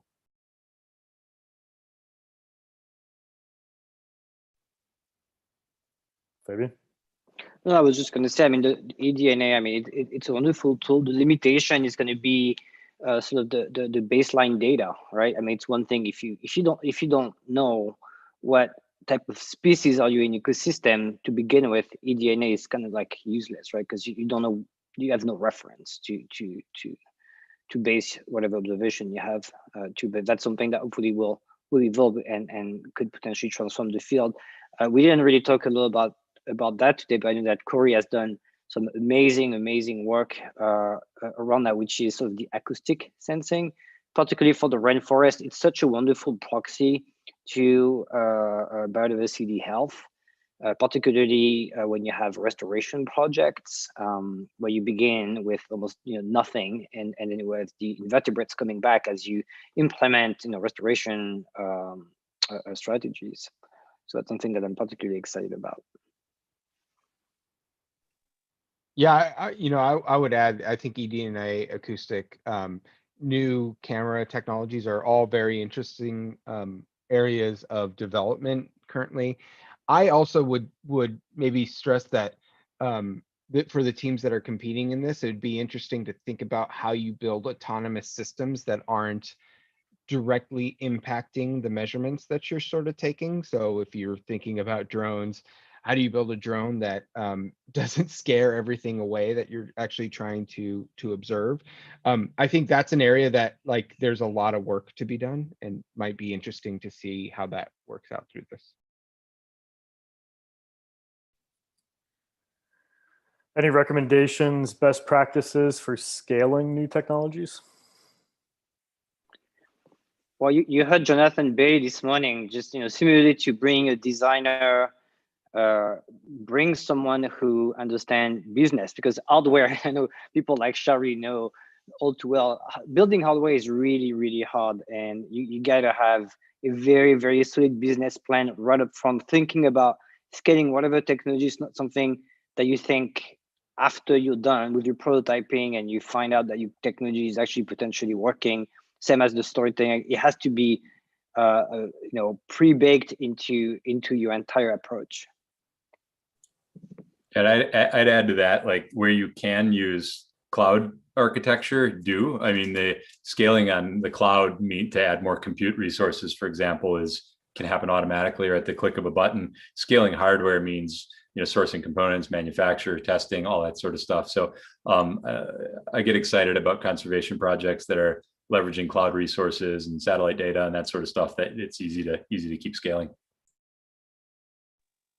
Yeah, the other, I'll build a little bit on Fabian's thought too, just beyond even bringing in like the business sort of thing. I think in being successful in developing these sorts of solutions, this is a mistake I've made a lot, is very quickly identify what you don't know and find the people to help you that actually know that sort of thing. So a lot of times, a lot of kind of effort and time is wasted on trying to focus on something or learn something before you sort of develop it. There's a lot of people in the world who would be very excited about participating in a Rainforest XPRIZE and using the expertise that they have in code or product design or hardware design and all these sorts of things to be part of your team. So like, don't try and do it all yourself.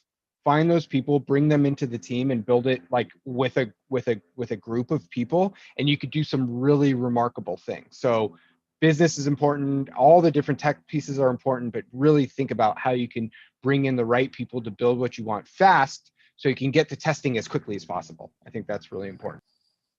I think that's a perfect segue into Indigenous knowledge and local communities and how teams can work to co-design technologies. And I'd love to hear some just thoughts, comments, suggestions, recommendations for there are 50 million people living around the world in tropical rainforests who harbor immense, vast quantities of knowledge about these ecosystems. And,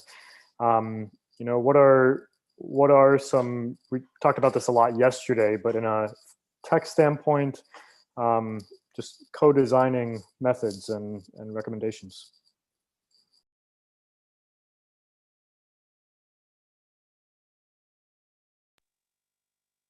If no one else wants to talk, I'm happy to say it. So the projects that we take on, when we take them on, we make sure that we're partnering with an organization or a community that's like well within the area that we're working. And so a lot of the times that ends up being Indigenous communities or organizations that are working within Indigenous communities. And so when we're looking at designing a solution, those conversations are happening at the very beginning, and we're making sure that like the things that we're making are not going to be, built from hardware that you can only find in California, and the written in very sophisticated kind of English languages, so that the users have to be someone that comes over from there, into these sorts of areas. And so that stuff has to be critical to every single part of what you're building. And when we do open source, we think, okay, we're building something that's open source. We're not just going to pretend it's open source. Let's like talk to the universities in the region or industry in the region and figure out how we can get people there that are actually building on our stuff and take take our stuff over. So one way that I like to think about things, and this might not work for everybody, is every project that we take on, I expect to be out of the project in 5 years or less. So like, how do we build systems that work for those communities, help gather those sorts of data, and they enable the sort of environment that like community members can have 100% of the ownership of that project in 5 years. And that changes a lot about how you design these sorts of systems. And so that's one thing to kind of think about. That might not be the end goal of some of these rainforest XPRIZE teams, but it's really important to make sure that Indigenous communities are not just kind of brought in the last like 4 weeks of the project, that they're actually like a core part of the component in the team moving forward. And I know that XPRIZE is going to kind of help facilitate that relationship, because one thing you don't want to do is just like, it's in some situations, it's very difficult to get in contact with these sorts of communities. And so facilitation of that is an important thing as well. Very well said, and I'm happy to wrap things up, I think, on that note. And we are, after this break, we will be starting right back up with an IPLC session, an Indigenous Peoples and Local Communities session with 4 phenomenal panelists. And so I'd just like to thank the 4 individuals here, just who have done amazing work, are great friends, and just thank you so much for sharing, and really look forward to collaborating in the time to come and figuring out how you guys can further support teams competing. Thanks, Peter. Good luck to everybody in the competition. Can't wait to see what you come out with. Yeah, definitely. Good luck. Thanks. See you guys. Bye. Cheers. Bye. All right, so with that, we're going to transition a little bit altogether, and we're going to move over. In half an hour, we're going to pick back up with a Zoom meeting. And so if you check out in the chat or on our Summit landing page, you can see the entire agenda for what is to come. Also in the chat, if you've already registered for this afternoon, you already have the link. Now that it's totally open, if you are in this webinar right now and haven't yet attended, you can click on the link that is in the chat, and we will stay on for a couple minutes to ensure that people have access to that link, and we will reconvene over in that other meeting. So thank you all for attending. Thank you for our speakers thus far this morning. We're really looking forward to this afternoon. We have an amazing lineup of panelists, and you'll be able to interact and engage after they give their presentations a little bit about their work. So thank you all so much. Again, if you register by the end of today, we've had a number of teams do this. You receive a 25% off discount. Registration is open until March 15th, but if you get in today, you get that discount. So please check out our website, rainforest.xprize.org. And after a short break, we will be back and see you over in that Zoom meeting. So again, check the link in the chat. And if you have any questions or get lost, please send an email to rainforest@xprize.org. So thank you all very much, and we'll pick back up at 11:30 a.m. Pacific time. See you soon.